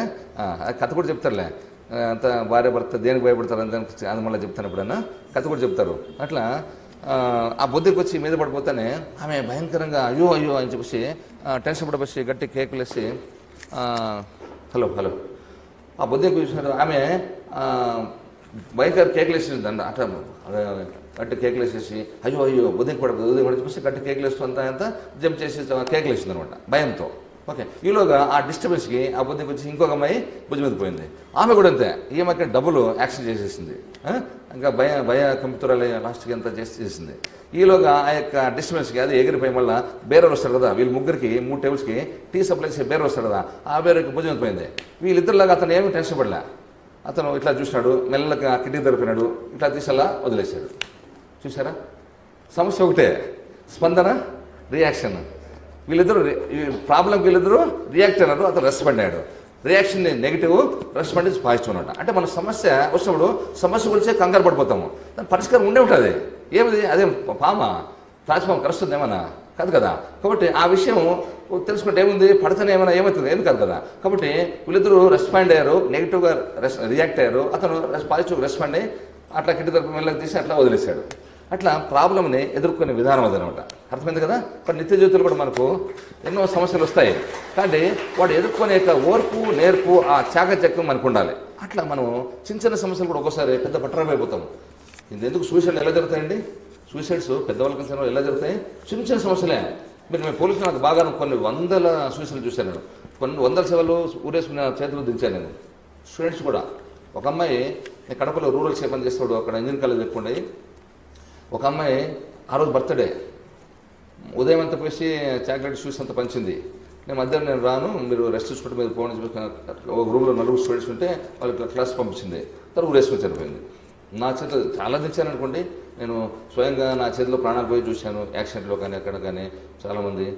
తర్వాత రకరకాలు చూశాను పోలీసులో, అన్ని చూసి అన్ని వదిలేసి 10 years ల్యాండ్ ఆర్డర్ వదిలేసి మనం సూట్ అవుదని చెప్పి వచ్చేసి లూప్లైన్ చేసుకుంటే ఏదో ఏసీబీ సిఐడి ఇంటెలిజెన్స్ ఇలా టీటీ లాంటివి చేసుకుంటున్నాను అనమాట. ఓకేనా. కాబట్టి చూశాను నేను. కాబట్టి ఈ సూసైడ్లన్నీ మనం చూస్తే కన్నా మా పేపర్లు కూడా చూస్తుంటారు, చిన్న విషయాలకే, చిన్న సమస్యలకే తల్లిదండ్రులు పిల్లవాళ్ళు బాగా చదవడం అరుస్తారు, సూసైడ్. మార్కులు తక్కువ అరుస్తారు, సూసైడ్. భర్త వంట సరిగలేదు, ఉప్పు తక్కువైందని అరిశాడు, భార్య సూసైడ్. చిన్న విషయాలకే, చిన్న సమస్యలకే ఏదో రకరకాలు సూసైడ్ అనేది కూడా పెద్ద బలమైన కారణం ఏమి ఉండదు. అంటే జీవితం మీద విరక్తి చెంది when there is no other alternative except suicide అన్న తప్పిస్తే సూసైడ్ చేసుకోకూడదు కదా. అప్పుడు కూడా దేవుడు చిన్న ప్రాణం తీసుకునే హక్కు మనకు లేదు. కాబట్టి ఆ చిన్న విషయాలకే సూసైడ్ చేసుకుంటారు. కాబట్టి సమస్యని మనం సమస్య వచ్చినప్పుడు దాన్ని పట్టుకోకుండా పరిష్కారం ఉండే ఉంటుంది. కొంచెం ఓర్పోసగానే అవసరము. కష్టం రాకుండా ఎప్పుడు సమస్య రాకుండా ఉండదు, కష్టం రాకుండా ఉండదు, అది గుర్తుపెట్టుకోవాలి. ప్రతి ఒక్కరికి చిన్న వ్యక్తి మొదలుకొని పెద్ద వ్యక్తి వరకు నేను చెప్పిన కదా, అటెండ్ మొదలుకొని ప్రధానమంత్రి వరకు రాష్ట్రపతి వరకు అందరికీ కష్టాలు వస్తాయి, రాకుండా ప్రసక్తి లేదు. కాబట్టి ఆ కష్టాలని ఎదుర్కొని ఓర్పు నేర్పు సహనము శాంతం మనకు ఉండాలి. ఉంటే అసలు ఈరోజు కష్టం అనిపించేది, రేపటికి అసలు తక్కువ అనిపిస్తుంది, ఎల్లుడికి అసలు తక్కువ, అసలు మన ప్రయత్నం లేకుండా కష్టం డిస్టర్బ్ అవుతుంది. ఇంకోటి తమాషా ఏంటంటే ఓర్పు సహనంతో వెయిట్ చేస్తే చూడండి, మనకు ఏదో కష్టం వస్తుంది, మన కుటుంబ సభ్యులు ఎవరు చనిపోతారు, ఈరోజు దుఃఖపడతాము, విపరీతం దుఃఖపడతాము, అసలు ఓర్చుకుని మనం కూడా సూసైడ్ చేసుకుంటూ వస్తుంది. రేపటి తగ్గుతుందా లేదా, ఎల్లుడికి ఆటోమేటిక్గా సృష్టి అంతే. కాలం, దీనికి ఏమిటికి కాలం, ఏ గాయనైనా ఎంత బలమైన గాయనైనా మాన్పే యొక్క శక్తి కాలానికి ఉంది. కాబట్టి మనం కొంచెం కాలానికి అవకాశం ఇవ్వాలి. కాలం హీల్ చేస్తుంది మనల్ని, మన యొక్క సమస్యలు కానీ మన కష్టాన్ని కానీ మన దుఃఖాన్ని కానీ పారదోలుతుంది. కావాల్సినంత ఓర్పు సహనము. అందుకని మీకు అందరికీ నేను చెప్పాను కదా, ఒకడేనో మరేమో కానీ ఏమిటి క్షమయాధరిత్రి అంటే భూదేవి అంత ఓర్పు ఉంటుంది మీకు. కాబట్టి ఆ ఓర్పు సహనం ఉండాలి. ఓర్పు సహనం ఉంటే మన సమస్య ఈరోజు వస్తుంది పోతుంది. ఏ సమస్య ఎల్లకాలం ఉండదు. సుఖం అంటే ఎల్లకాలం లేనట్టే కష్టం కూడా సమస్య కూడా ఉండదు. కాబట్టి మనకు కావాల్సినంత ఓర్పు సహనంతో మనం వెయిట్ చేస్తే ఆ సమస్య వస్తుంది, తీవ్రత తగ్గుతుంది, క్రమంగా మాయమైపోతుంది. కాబట్టి మనం ఓర్పు సహనంతో దాన్ని ఫేస్ చేయాలి. సమస్య వస్తుందని చెప్పేసి దాన్ని పోస్ట్పోన్ కూడా చేయకూడదు, face it and finish it. Ramana Maharshi ఒకసారి మధ్య మధ్యలో ఏదో గుర్తొస్తే చెప్తుంటాను. కాబట్టి మన కర్మ కూడా ఎట్లా ఉంటుందంటే, రమణ మహర్షి దగ్గరికి మనకు తెలుసు కదా తిరువణ్ణమలై గిరిప్రదక్షిణ. ఎవరైనా చేశారా గిరిప్రదక్షిణ? లైఫ్లో ఒకసారి చేయాలంటారు గిరిప్రదక్షిణ. అంత గొప్ప క్షేత్రము తిరువణ్ణమలై అరుణాచల క్షేత్రము. పంచభూత లింగాలు అదొక లింగం, తెలుసు కదా పంచభూతాలు, అగ్ని, నీరు, ఆకాశం, వాయువు, వీటంటికి 5 లింగాలు ఉన్నాయి. మన ఆంధ్రప్రదేశ్లో ఒకటి ఉంది, ఎక్కడ కాళహస్తిలో. ఇంకా 4 లింగాలు కూడా తమిళనాడులో ఉన్నాయి. దాంట్లో అగ్నిలింగం వచ్చేసి అరుణాచలం ఉంది. రమణ మహర్షి ఒకసారి ఆయనకు తెలుసు కదా, ఆయన అన్నిటికీ శరీరం వేరు ఆత్మ వేరు అనే ఆ లెవెల్ స్పిరిచువల్ ఎదురాడు ఆయన ఒకసారి ఆయన క్యాన్సర్ వచ్చింది, తెలుసు కదా, క్యాన్సర్ వచ్చి పుండు పడిపోయింది. లాస్ట్కి పుండులు వచ్చి పురుగులు పడ్డాయి. పురుగులు పడేసి కింద పడితే అప్పుడు నుంచి స్మలేసి తిను అన్నాడంట. అంత ఆ లెవెల్కి ఎదిగాడు ఆయన. అతనికి ఏం బాధలేదు, శరీరం వేరు ఆత్మ వేరు అనుకున్న స్టేజ్లో ఉన్నాడు ఆయన సమకాలికుడు. ఎవరికి? మన కంచి జయేంద్ర సరస్వతికి. అటువంటి వాళ్ళిద్దరూ మహానుభావులు. నడయాడి దేవుడు అంటారు కదా కంచి జయేంద్ర సరస్వతి అక్కడ ఆ కాలంలో. ఓకే, శిష్యులంతా చూసి బాధపడి, స్వామి మీరు మీ ఆ యొక్క క్యాన్సర్ వచ్చేసి ఆ పుండు పడేసి ఆ నొప్పి మీరు చూడలేకపోతున్నాము, కాబట్టి మీరు ఎంతోమంది మీ దగ్గరికి భక్తులు బాధితులు మీ దగ్గరకు వచ్చేసి మీ శరణం వచ్చి మీకు ఆ సమస్యను పరిష్కరించారు. అంటే ఎంతమంది సమస్యలు వస్తే వాళ్ళకి ఏదో మంత్రమో ఏదో చేసేసి ఆశీర్వదించి మీరు పంపిస్తున్నారు కదా, అంటే వాళ్ళ సమస్యని మీరు పరిష్కారం చేసి పంపిస్తున్నారు కదా, మరి మీ సమస్య ఎందుకు మీరు పరిష్కరించారు? ఇట్లా అంటే మంత్రం చేస్తే మాయమైపోతుంది కదా, ఎందుకు చేసుకోకూడదు మీరు, ఎందుకు నొప్పి అనుభవించారంటే, ఆయన సమస్య మన కర్మ అనుభవించే తీరాలి. అది చిన్న వ్యక్తి కానీ పెద్ద వ్యక్తి కానీ. దేవుడు కూడా రాముడు అనుభవించలేదా, కృష్ణుడు అనుభవించలేదా? కాబట్టి దేవుడికైనా మానవుడికైనా మన కర్మ సిద్ధాంతం మనకు బాగా తెలుసు కదా. చదవని కర్మ సిద్ధాంతం నమ్మరు, మనం నమ్ముతాము. కాబట్టి మనం చేసుకున్న కర్మ దేవుడు అనుగ్రహించిన, దేవుడు క్షమించిన కర్మ క్షమించదు. కర్మ విధి రూపంలో అనుభవించే తెలుస్తుంది మనల్ని. కాబట్టి మనం అందుకని మనం మంచి కర్మలు చేయాలి. మంచి కర్మ చేస్తే మంచి ఫలితం, చెడు కర్మ చేస్తే మా సంచులు వేసుకునే అందుకే సంచిత కర్మలు ఎట్లా వచ్చింది పేరు? మన సంచులు వేసుకునే ఎందుకు తీసుకొస్తాం మనం చేసే కర్మల్ని, అందుకని సంచిత కర్మ అని పేరు వచ్చింది. ఓకేనా? ఆగామ కర్మలు, ప్రారంభ కర్మలు, సంచిత కర్మలు తెలుసు కదా. కాబట్టి మనం చేసిన కర్మ అనుభవించి తెలిసింది, అర్థమైందే. కాబట్టి మనకి మంచి చేస్తే మంచి, చెడు చేస్తారు. కాబట్టి మన ఇతరులు మంచి చేస్తే ఆ మంచి మనకు అవసరమైనప్పుడు అసలు వడ్డీ రూపాయలు తిరిగి వస్తుంది, గుర్తుపెట్టుకోండి, ఎప్పటికైనా వస్తుంది. చెడు చేస్తే కూడా అంతే. దానికి చిన్న కథ మధ్యలో ఇంకొస్తాను. నేను రాసుకొచ్చిన ఈ ప్లాన్ కంటే మధ్య ఏదో గుర్తొస్తున్నాయి. మనం మంచి చేస్తే మంచి, చెడు చేస్తే చెడు, దానికి చిన్న మధ్యలో గుర్తొస్తుంది అంతే. దేవుడు గురువు సంకల్పం వచ్చేస్తుంది అంతే. ఓకే, ఇది సహజంగా చెప్పేది అనమాట. నేను ఇట్లా రాసుకొస్తే ప్రయోజనం లేదు. ఓకే సరే, అంటే మంచి చేస్తే మంచి, చెడు చేస్తే తిన్న ఒక రైతు, ఒక వ్యాపారస్తు గుర్తొస్తుంది. పూర్వకాలంలో ఒక రైతు, ఒక వ్యాపారి ఉండేవారు. రైతు తన పొలంలో పండించినవన్నీ వ్యాపారస్తులకు ఇచ్చేవాడు. వ్యాపారస్తులు తనకు కావాల్సినటువంటి ఏదో బెల్లము, చింతపండు అవన్నీ అతనికి ఇచ్చేవాడు. వస్తు మార్పేటప్పుడు ఈ డబ్బులు ఏదో తెలియదు. సరే, రైతు అమాయకుడు, స్వచ్ఛమైన వాడు. వ్యాపారస్తుడు సహజం కొంత మోసం ఇచ్చే ఇది ఉంటుంది. వ్యాపారం సహజం అంటారు వాళ్ళు, అది మా జన్మాకుంటారు వ్యాపారస్తులు. ఓకే, మీరు కూడా వ్యాపారస్తులు మనం ఫీల్ అవుతుందండి, అది మన సహజ లక్షణం. మరి వ్యాపారస్తులు అంటే కొంత మోసం చేయాలి, కొంత మోసం చేసి 1% 2% ఏదైనా ఎక్కువ దురాశ ఉండకూడదు, 1% 2% మోసం చేసి లాభం ఆర్జించాలనేది ఉంటుంది. సరే, రైతు అమాయకుడు, రైతు స్వచ్ఛంగా అతనికి ఇస్తున్నాడు. వీడు మాత్రము అతనికి ఒక బెల్లం ముద్దని 1 కేజీ లాగా అతనికి ఇస్తున్నాడు. ఇతను కూరగాయలు అతను పండించినంత ఇస్తున్నాడు. సరే, ఒకసారి వ్యాపారస్తునికి అనుమానం వచ్చింది, ఈ రైతు నాకు తక్కువ ఇస్తున్నాడు, 1 కేజీ అంటే కేజీ కంటే 200 గ్రాములు, 100 గ్రాములు తక్కువ ఇస్తున్నాడు కూరగాయలు కానీ ఏదైనా కానీ అని డౌట్ వచ్చింది దానికి. వాస్తవం కూడా అది. అయితే రైతు మోసం చేయలేదు అక్కడ. మీరు పూర్తి వింటే మీకు అర్థమవుతుంది. రైతు మన వ్యాపారస్తు అనుమానం వచ్చి రైతు పిలిచి, చూడ మన ఇద్దరు చాలా కాలం నుంచి వస్తు మార్పిడి ద్వారా మనం చేసుకుని, నువ్వు పండించిన నాకు ఇస్తున్నావు, నేను నా వస్తువు నీకు ఇస్తున్నావు, నువ్వు నాకు తక్కువ ఇస్తున్నావు చెప్పి నాకు అనుమానం ఉంది, చూసుకో. కాబట్టి చూసి మన దగ్గర తక్కువ రాయి ఉంది, 1 కేజీ ఉంది. ఆ బెల్లము అంటే మన కూరగాయలు ఇచ్చుంటాడు కదా రైతు, ఆ కూరగాయలు ఇచ్చుంటాడు కదా, ఆ కూరగాయలు ఒక పక్క పెట్టి 1 కేజీ కూరగాయలు లెఫ్ట్ సైడ్ వచ్చేసి 1 కేజీ రాయి పెట్టేసి చూస్తే 900 గ్రాములు వస్తాయి. చూడ, నువ్వు మోసం చేసావునని, కాబట్టి నువ్వు తక్కువ ఇచ్చావు నాకంటే నిందిస్తా. అయ్యా నాకేం తెలియదు, ఆ యొక్క 900 గ్రాములు అనుకున్నవి నువ్వు ఇచ్చిన కేజీ బెల్లం ఉందే, కేజీ బెల్లం నాకు ఇచ్చావే, ఆ కేజీ బెల్లమే నాకు రాయలేదు, నాకు బీద వంట కొట్టి నేను రాయి కొనుక్కోలేదు, నాకు రాయలేదు కొట్టి నువ్వు ఇచ్చిన బెల్లము 1 కేజీ బెల్లం అని చెప్పావే, ఆ కేజీ బెల్లమే పెట్టేసి నీకు తూచిస్తున్నాను, కాబట్టి అంతే, నాకు అంతకంటే తెలియదనంట. చూసారా? అంటే మనం చేసిన మోసం ఎక్కడ పోయింది, ఎక్కడొచ్చింది? మనకే. మంచి కూడా అంతే అండి, మనం చేసిన మంచి మనకు చేరుతుంది ఖచ్చితంగా. ఎప్పుడో ఇంకోటి తెలుసా, మనకు అవసరం లేనప్పుడు కాదు, ఇప్పుడు చేసిన వెంటనే రాదు.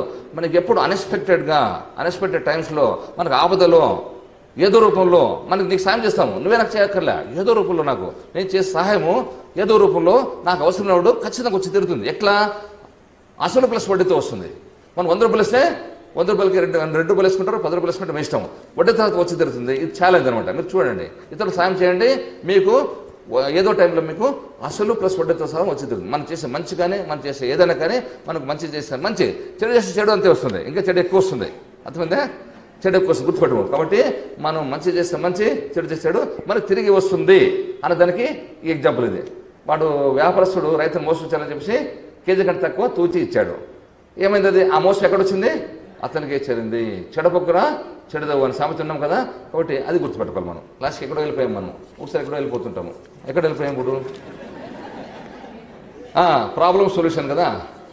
ప్రాబ్లం అంటే పరిష్కారం లేని సమస్యని దేవుడు సృష్టించాడు. కాబట్టి for every problem there is solution. కాబట్టి ఏమైంది? కాబట్టి వాళ్ళిద్దరు వచ్చేసి దానికి కాక్రోచ్ అది బొద్దింక కొడితేనే బాగా టెన్షన్ లేరు. లాస్ట్కి అతనేమో సింపుల్గా దాని పరిష్కారం. కాబట్టి వాళ్ళ ప్రాబ్లంకి నెగిటివ్గా రియాక్ట్ అయ్యారు, అతని ప్రాబ్లంకి పాజిటివ్గా రెస్పాండ్ అయ్యాడు. అంటే ప్రాబ్లంకి సొల్యూషన్ కాదు కూడా ఆయన. సొల్యూషన్ తెలియక పట్టరప్ అయిపోయారు. సొల్యూషన్ తెలియ వాళ్ళకి అదేం చేసి కాక్రోచ్ అదే కరెక్ట్ కదని చెప్పేసి తీసి పడేయకుండా జస్ట్ చేశాడు. అది ఆ ప్రాబ్లంకి మనం రెస్పాండ్ అయ్యే విధానం. ఓకే, మీరు కూడా ప్రాబ్లం వస్తేనే టెన్షన్ పడదండి, దాని పరిష్కారం ఉంటుంది. దీని పరిష్కారం ఏమిటి? ఆకలి అవుతుంది, పరిష్కారం ఏమిటి? అయ్యో నాకు ఆకలింది, అయ్యో నాకు ఆకలింది అంటే అన్నం వస్తుందా? అన్నం చేసింది అన్నం తింటే వస్తుంది, లేదంటే వండుకో తిను. మన పత్రిక అంతే కదా, కూరగాయలు తరిగి అంత వంట చేసి పెడతారు కదా. మనం మన సిద్ధాంతం అంతే కదా, ఫ్రెష్గా అందరూ వంట చేసి తింటాం కదా. అట్లా ఆకలి ఏంటంటే అది సమస్య. దాని పరిష్కారం ఏంటి? అన్నం తినాలంతే, వెరీ సింపుల్. కొన్నిటికి మాత్రం మనం పరిష్కారం, ఆకలి అయితే బాగా తింటాము, దెబ్బకైతే బాగా తెచ్చుకుంటాము. మిగతా సమస్యలే అయ్యో సమస్య అంటాము. కాబట్టి ఆకలి అనే సమస్య అయితే అన్నం తినడం పరిష్కారం, దెబ్బకైతే సమస్య అయితే నీళ్ళు తాగడం అనేది పరిష్కారం. అట్లా చిన్న దానికి పరిష్కారం అంటే పెద్ద దాటి కూడా పరిష్కారం ఉండే దొరుకుతుంది. కాబట్టి మనం ఓర్పోసానంతో, మేధోతనంతో, దేవుడి ఇచ్చిన బుద్ధి జ్ఞానంతో మన సమస్యని పరిష్కారాన్ని కనుక్కోవాలి. అది ఒకటి. నెక్స్ట్ తర్వాత మేడం గారు ఏంటంటే మనం చెడు గురించి మనం చెడు తెలుసుకుంటాం, మంచిని గురించి మంచి తెలుసుకుంటాము. కానీ పాఠం చెడులో గురించి కూడా నెగిటివ్ నుంచి కూడా పాజిటివ్ నేర్చుకోవాలి మనం. అర్థమైందా? నెగిటివ్ నుంచి కూడా పాజిటివ్ నేర్చుకోవాలి. అది గొప్పతనం అంటే. ఇప్పుడు ఒక తాగుబోతు తండ్రి ఉన్నాడు, 2 కొడుకులు ఉన్నారు. పెద్ద కొడుకు ఏమో తాగుబోతు తిరిగిపోతు తండ్రి, పెద్ద కొడుకు అచ్చి తాగుబోతు తిరిగిపోతాయి అన్నాడు తండ్రిలాగా. రెండో కొడుకు అంత పూర్తిగా దూరత అత్యుత్తముడు అయిపోయినాడు. ఇది పాఠం ఒకటే, గుణపట్టాలు 2. చూడండి, మరి ఒక విలేకరులు ఇంటర్వ్యూ చేశారంటే పెద్ద కొడుకుని, బాబు మీ నాయన తాగుబోతు తిరుగుతు కదా, నువ్వు పూర్తిగా తాగుబోతు తిరుగు ఎలా అంటే, మా నాయన చూసి మా నాయన ఎప్పుడు నాతో మందు తెప్పించుకున్నాడు, నాతో కల్పించుకున్నాడు. కాబట్టి నేను మా నాయనకి చూసి చిన్నప్పుడు ఒక చిన్న విషయం చెప్పాలి, చెప్తే బాగుండదేమో. అది అంటే మనం పెద్దలు కొన్ని విషయాలు మనం పెద్దలు అది కొన్ని అలవాట్లు ఉంటాయి, చిన్న వీక్నెస్, చిన్న దురలవాట్లు ఉంటాయి, చిన్న వీక్నెస్లు అవి. వాళ్ళు మన పిల్లల ముందు చేయకూడదు. అవి చేస్తే పిల్లలు అనుకరిస్తారు. అందుకని ఒక ట్రైన్లో ఒక తల్లి కూతురు పోతున్నారు ఒక బోగిన్లో. వాళ్ళు తల్లి ఒక బుక్ చదువుతుంది, బిడ్డ కూడా బుక్ చదువుతున్నాడు. ఆ క్యాబిల్ మిత్రులందరూ ఆశ్చర్యమైంది, ఈ కాలంలో బుక్ చదవడం అది ఇంట్లో చదవమంటే చదవరు, ట్రైన్లో హ్యాపీగా సెల్ ఫోన్ ఎంజాయ్. ఇప్పుడు 20 సెల్ ఫోనే కదా, ఒక ఇంట్లో 5 ఉంటే 5 సెల్ ఫోన్లు, ఎవరు లోకల్ వాళ్ళు ఉంటారు. ఇప్పుడు ముఖ్యంగా ట్రైన్లో సెల్ ఫోన్లు ఎంజాయ్ చేసుకుంటూ చెవులు ఏదో పెట్టుకొని వినుకుంటూ ఏదో పోతుంటారు. అటువంటిది ఎలా సాధ్యమని చెప్పేసి వాళ్ళు అడిగితే, పిల్లలు మనం చెప్తే వినరు, మనం ఏం చేస్తారు చూసి నేర్చుకుంటారు అని చెప్పినారంట. అర్థమైందా? మనం చెప్తే వినరు. ఏమిటి? మనం చదవండనో లేకపోతే సెల్ ఫోన్ చూడకూడదని చెప్తే వినరు, మనం ఆచరిస్తే చేస్తారు. నేను బుక్ చదివితే నా బిడ్డ బుక్ చదువుతుంది, నేను సెల్ ఫోన్ చూస్తే. కాబట్టి ఆమె బుక్ చదువుతుంది కాబట్టి బిడ్డ కూడా బుక్ చదువుతారు. అంటే మనం ఏం చేస్తుంది? ఇప్పుడు తెల్లవారుజామున తిన్నప్పుడు బ్రహ్మముహూర్తము తెల్లవారు చదవాలని చెప్పి మా తల్లిదండ్రులు పల్లెటూరులో గుడిసెలు తర్వాత కిరోసిన్ దీపంలో చదువుకున్నాం మేము చిన్నప్పుడు. కాబట్టి మా తల్లిదండ్రులు బ్రహ్మముహూర్తం అంట, తెల్లవారుజామున చదువు బాగా ఎక్కుతుందంట అని చదివించేవాళ్ళు. ఎట్లా? మా తల్లిదండ్రులు మనం ఎప్పుడు తెల్లవారుజామున చదవండి మనం చెప్తాము, మనం తెల్లవారుజామున చదవండి చెప్తాము, మనం పడుకుంటాం. మనం పడుకుంటే చెప్తారా వాళ్ళు? మనం ఏం చేయాలా? మనం లేచి కూర్చొని వాళ్ళు బుక్కులు చదువుకుంటారు, మనం ఏదో చదువుకో, రామాయణం చదువుకో, భగవద్గీత చదువుకో, నువ్వు ఏదైనా వంట పని ఏదో చేసుకో. కానీ మనం వాళ్ళతో పాటు లేస్తే మనం చూసి వాళ్ళు మేలుకుంటారు. మనం పడుకుని తెల్లవారుజామున చదవండి అంటే చదువుతారా? చదవరు. అట్లా మా తల్లిదండ్రులు చిన్నప్పుడు మాకు వాళ్ళు కూడా బెడ్షీట్ కప్పుకొని ఆ కిరోసిన్ గుడిసెలు కిరోసిన్ లాంతర్ ముందు కూర్చొని అప్పుడు చదవాలి చిన్నప్పుడు మేము. వాళ్ళు బెడ్షీట్ కప్పు మేము వాళ్ళు పడుకుంటే మేము పడుకుంటామని చెప్పేసి వాళ్ళు అట్లే కూర్చొని తూక్కుంటూ వాళ్ళు చదివించేవాళ్ళు. వాళ్ళు పెద్ద చదువులేదు. మేము తప్పు చదివితే కామన్ సెన్స్ దేవుడు, చదువు లేకుండా కామన్ సెన్స్ దేవుడు ఇస్తాడు కదా. ప్రతి మనిషికి కామన్ సెన్స్ ఇస్తాడు దేవుడు. అంటే ఆలోచన బుద్ధి జ్ఞానం ఇస్తాడు. చదువుతో నిమిత్తం లేదు అది. అర్థమైందా? అందుకని చదువుకున్నాను కూడా చాకపడి వెళ్ళిన సమాజం చెప్తారు కదా. కాబట్టి దేవుడు కామన్ సెన్స్ అనేది, ఆ విచక్షణ అనేది, ఏది మంచి ఇచ్చాడు, ఏది తప్పు ఏదో ఇటువంటి విచక్షణము చదువు నిమిత్తం లేకుండా పుట్టించిన ప్రతి మనిషికి దేవుడు ఇస్తాడు. అటువంటి కామన్ సెన్స్తో వాళ్ళు ఏదైనా తప్పు సెంటెన్స్ చదివితే అది తప్పున్నట్టుంది ఆ వాక్యం, అలా కాదు ఇలా ఏమో చూడండి అని చెప్పేవాళ్ళు, కామన్ సెన్స్తో అంతే. అట్లా మా తల్లిదండ్రులు చిన్నప్పుడు వాళ్ళు మేల్కొని ప్రమోద్ తెల్లవారు 4 గంటలకి లేచి మమ్మల్ని కూర్చొని చదివించారు. ఆ చదివే మేము మా పిల్లలు కూడా అట్లే అలవాటు చేస్తున్నాం. అట్లా తల్లిదండ్రులు అనే వాళ్ళు ఆచరించి చూపించాలి. మనం ఆదర్శంగా ఉండాలి ఫస్ట్ మన పిల్లలకి. అట్లా ఆదర్శం ఉంటే మన వాళ్ళు ఆచరిస్తాం. అంతే తప్ప మనం చెప్పి మనం చేయకుండా చేస్తే ఆచరిస్తున్నట. ఇది ఎందుకు వచ్చింది మీరే చెప్పాలి. నాకు నేను ఎక్కడ వెళ్ళిపోతుంటాను మీరే చెప్పాలి. తండ్రి నన్ను పట్టుకోవాలి, మీరు నాకు గుర్తు చేయాలి. ఓకేనా? ఎక్కడ వెళ్ళిపోతుంటాను. తాగుబోతు తండ్రి కదా.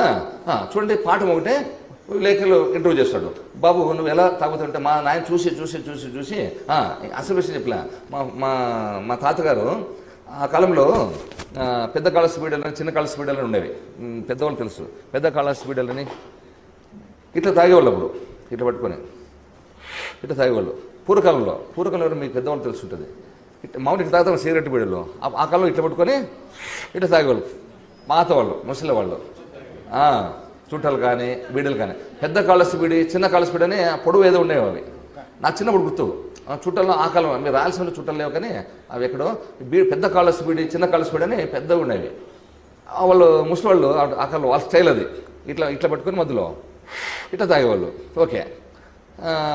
నా ఎగ్జాంపుల్ చెప్తున్నా, మా అన్న నాకు ఎగ్జాంపుల్ చెప్తున్నా. మేము తెల్లవారులు చదువుకుంటుంటే వాళ్ళు లేచిపోతారు. మా తాత ఆ పెద్ద కళ స్పీడే. అందుకే పెద్దవాళ్ళు మనం తెలియకుండా చిన్న వాళ్ళకున్న వీక్నెస్లు, వాళ్ళకు చిన్న చెడ్డ అలవాట్లు మన ఎదురు చేయడం వల్ల, మనతో చేయించడం వల్ల కొడుకు ఏం చెప్పాడు తండ్రి, మా నాన్నకు నాతో మందు తెప్పించాడు, నాతోనే మందు కల్పించుకున్నాడు, తాగాడు, చూసి నేను నేర్చుకున్నాను అన్నాడు కదా. దాని గురించి ఇది ఎగ్జాంపుల్ గుర్తొచ్చింది. మా తాత నా ఫ్యామిలీలో గుర్తొచ్చింది. ఏమిటి, మా తాత బీడి అడ్డించుకున్నారని చెప్పేసి మాకు ఇచ్చేవాడు. నేను కూడా చాలాసార్లు దీపంకి పెట్టేసి ఇట్లా చేసి ఇస్తే ఆయన ఇట్లా పట్టుకొని తాక్కుంటూ ఉండేవాడు. సరే నాకేమో అది పెద్దగా సరే ఆయన చెప్పాడు, నేను చేసి ఇచ్చాను, నేను చదువుకునేవాడిని. మా అన్న ఉండే కదా, మా అన్న ఏం చేసేవాడు చూడండి, ఒకే తల్లి అన్నదమ్ములే ఇద్దరే. అతను చేసేవాడు. అది కూడా చాలాసార్లు మా తాత నాకు ఎవరికో ఇచ్చేవాడు. ఎవరో లేచిపోయేసి పెద్దవాళ్ళు చెప్తున్నారు కదా, ఆ కాళ్ళలో కాళ్ళు పిసుకడము, కాళ్ళు ఉత్తరం ఇవన్నీ చేసేవాళ్ళం. మీరంతా యాడ్ చేస్తున్నారు. పెద్దలకంతా చేసేవాళ్ళు. మేమంతా చేస్తున్నాం. మన పెద్దలు చేయడంలో మీరంతా చెప్పాలి. పెద్దలకంతా సేవలు చేసేవాళ్ళు, మనం కాలు పిచ్చడం అంతా చేసేవాళ్ళము. అట్లా తల్లి వాళ్ళు ఏం చేయాలి. కాబట్టి మేము చదువుకుంటుంటే దీపం కింద కూర్చొని ఎక్కడ కూర్చొని తాగుతూ దగ్గుతుంటారు ముసలోళ్ళు. వాళ్ళు రారా పోతాం, బీడి అంచుకురారా, బీడి ఇట్లా దీపం పెట్టి అంచుకొని ఇది చేస్తే ఇట్లా పట్టుకొని తాగుతుంటారు. నేను ఎన్నోసార్లు నాకు ఇచ్చాడు, నేను అట్లాంటి ఇచ్చాను. మా అన్న ఏం చేశాడు, ఆయన చాలాసార్లు చూశాడు, అబ్జర్వ్ చేశాడు కదా, ఆయన ఇట్లా పెట్టుకొని తాగేది చూశాడు కదా, అతను చేయాలనిపించింది ఆయన కూడా. ఒకసారి నేను గమనిస్తున్నాను, ఇద్దరు పక్కనే చదువుకుంటున్నావు కదా, మా అన్నని పిలిచాడు, మా అన్న అట్లా అంటించాడు. అంటించిన తర్వాత అతనికి ఒకసారి అనిపించింది మా తాతలాగా తాగినట్టు తాగాలనిపించింది బహుశా. ఇది నేను చిన్నప్పుడు చూసింది, ప్రత్యక్షంగా నేను చెప్తున్నా, వాస్తవం చెప్తున్నా. అంటే పెద్దలు చేసేది మనం ఎట్లా అనుకరిస్తున్నదని చెప్తున్నా. అది మంచి కానీ చెడు కానీ. ఇంతకుముందు ఆమె చదివితే ఆ పిల్లడు చదువుతాడు. చూడండి ఇది ఎట్లుంది. కాబట్టి మా అన్న ఏం చేశాడు, ఒకసారి పక్కకు పోయి మా తాతలాగా పెట్టుకొని ఇట్లా అది చూసి ఇచ్చేసాడు. ఇది నేను గమనించాను. చూశాడా అంటే ఏమి ఇక్కడ మా తాత యాక్చువల్ చెడ్డలు ఉంటుంది, పిల్లలతో చేయకూడదు, పిల్లలు ముందు చేయకూడదు, పిల్లలతో అసలు చేయకూడదు. కాబట్టి మాకు మాట్లాడి వీడి ఇవ్వడము అంటే ఇవ్వడము లాస్ట్కి అదే అనుకరించడం చేస్తుంది. చూసారా అట్లా. బట్ నేను చేయలేదే, మానే చేశాడు. ఇప్పుడు కూడా ఇక్కడ తాగుబోతండ్రి, పెద్ద కొడుకు తాగుబోతున్నాడు, రెండో కొడుకు అత్యుత్తముడాను. ఎలా అటు ఇంటర్వ్యూ చేస్తే పెద్ద కొడుకు మా నాయన చూసి చూసి తాగుబోతానంట, రెండో కొడుకు మా నాయన చూసి ఏం అవ్వకూడదు అదే అన్నానంట రెండో కొడుకు. అంటే ఏమిటి, తాగుబోతుకి ఏముంటుంది, తాగుబోతుంటే ఏం గౌరవం ఉండదు, ఎక్కడ తాగి పడిపోతుంటాడు. కాబట్టి మా నాయన చూసి అసహించుకొని ఆ జీవితాన్ని అసహించుకొని అట్లా అవ్వకూడదు, ఎలాంటి ప్రాణం పైన కూడా మా నాన్నలాగా అవ్వకూడదు అని చెప్పి నేను పట్టుబట్టి అలా అవ్వలేదని చెప్పినాడంట. చూడండి పాఠం ఒకటే, గుండె పాఠం రెండు. మనం ఎట్లా నేర్చుకోవచ్చు. కాబట్టి నెగిటివ్ నుంచి కూడా పాఠం నేర్చుకోలేదు. పెద్ద కొడుకేమో తాగుబోతున్నాడు, రెండో కొడుకేమో ఉత్తమన్నాడు. ఆ నెగిటివ్ పాఠం అదే. పాఠం ఒకటే, గుణపాఠాలు రెండు. నెగిటివ్ నుంచి కూడా రెండో కొడుకు పాజిటివ్ నేర్చుకున్నాడు. అట్లా మనం కూడా మన చుట్టూ సమాజంలో ఎంతో చెడు ఉంటుంది, ఎంతో ఇది ఉంటుంది, మనం భద్రించగలని. పాలు నీళ్ళు కలిపిన వాటిల్లో ద్రవాన్ని మనం ఏం చేస్తుంది హంస హలో పాలు నీళ్ళు కలిపిన ద్రవం నుంచి హంస పాలు మాత్రం స్వీకరిస్తుంది. కాబట్టి మంచి చెడు ఉంటుంది, అది ఇన్ఎవిటబుల్, అంత మంచి ఉండదు. కాబట్టి మన సమాజంలో మన ఇంటి చుట్టుపక్కల మన సమాజంలో అంతా కూడా మంచి కలిపి ఉంటుంది. మనం మంచి మాత్రం స్వీకరించాలి, అది గుర్తుపెట్టుకోవాలి. ఓకే, నా లిస్ట్ ఎంతవరకు వచ్చిందో మరి.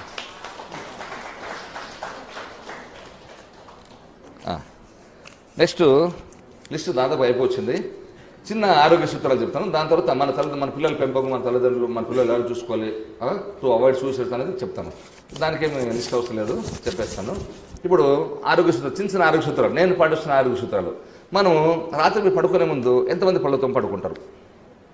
రాత్రి పడుకునే ముందు ఉదయం అందరూ తోముతారు. రాత్రి పడుకునే ముందు ఎంతమంది పళ్ళతో పడుకుంటారు చెప్పండి, చేతులు ఎత్తండి. చాలా తక్కువ మంది. Very good. అంటే పోలేదు, తెలియదు. కానీ చాలా ఇంపార్టెంట్ అండి. సగం ఆరోగ్యానికి మూలము రాత్రి పడుకునే ముందు పళ్ళతో పడుకొని అలవాటు చేసుకోండి. అదే పెద్ద కష్టం కాదు కదా. మీ పళ్ళు అరిగిపోయేది లేదు, గంట సేపు తీసుకోదు, అంతే కదా. 2 నిమిషాలు పడుతుంది. కాబట్టి పళ్ళు అరిగిపోయేది ఏం లేదు. కాబట్టి అంత అరిగిపోయేదని భయం ఉంటే చిన్న స్మూత్ బ్రష్ తీసుకోండి. రాత్రి కూడా పళ్ళు, ఎందుకంటే పగలంతా తిన్న ఆహారము పళ్ళ సందులో. అది కాక మరి ఆహారం భోజనం చేసిన తర్వాత కూడా చాలామంది, అంటే హైదరాబాద్లో కావచ్చు, తెలక కావచ్చు, మనం భోజనం చేసిన ప్రతిసారి బాగా పుక్కిలించాలి. అన్నం కూడా బాగా నమిలి తినాలి. ఇవన్నీ తెలిసినవే, పాటించాము. సమస్య ఏంటంటే చాలా విషయం మనకు తెలుసు, కానీ పాటించాము.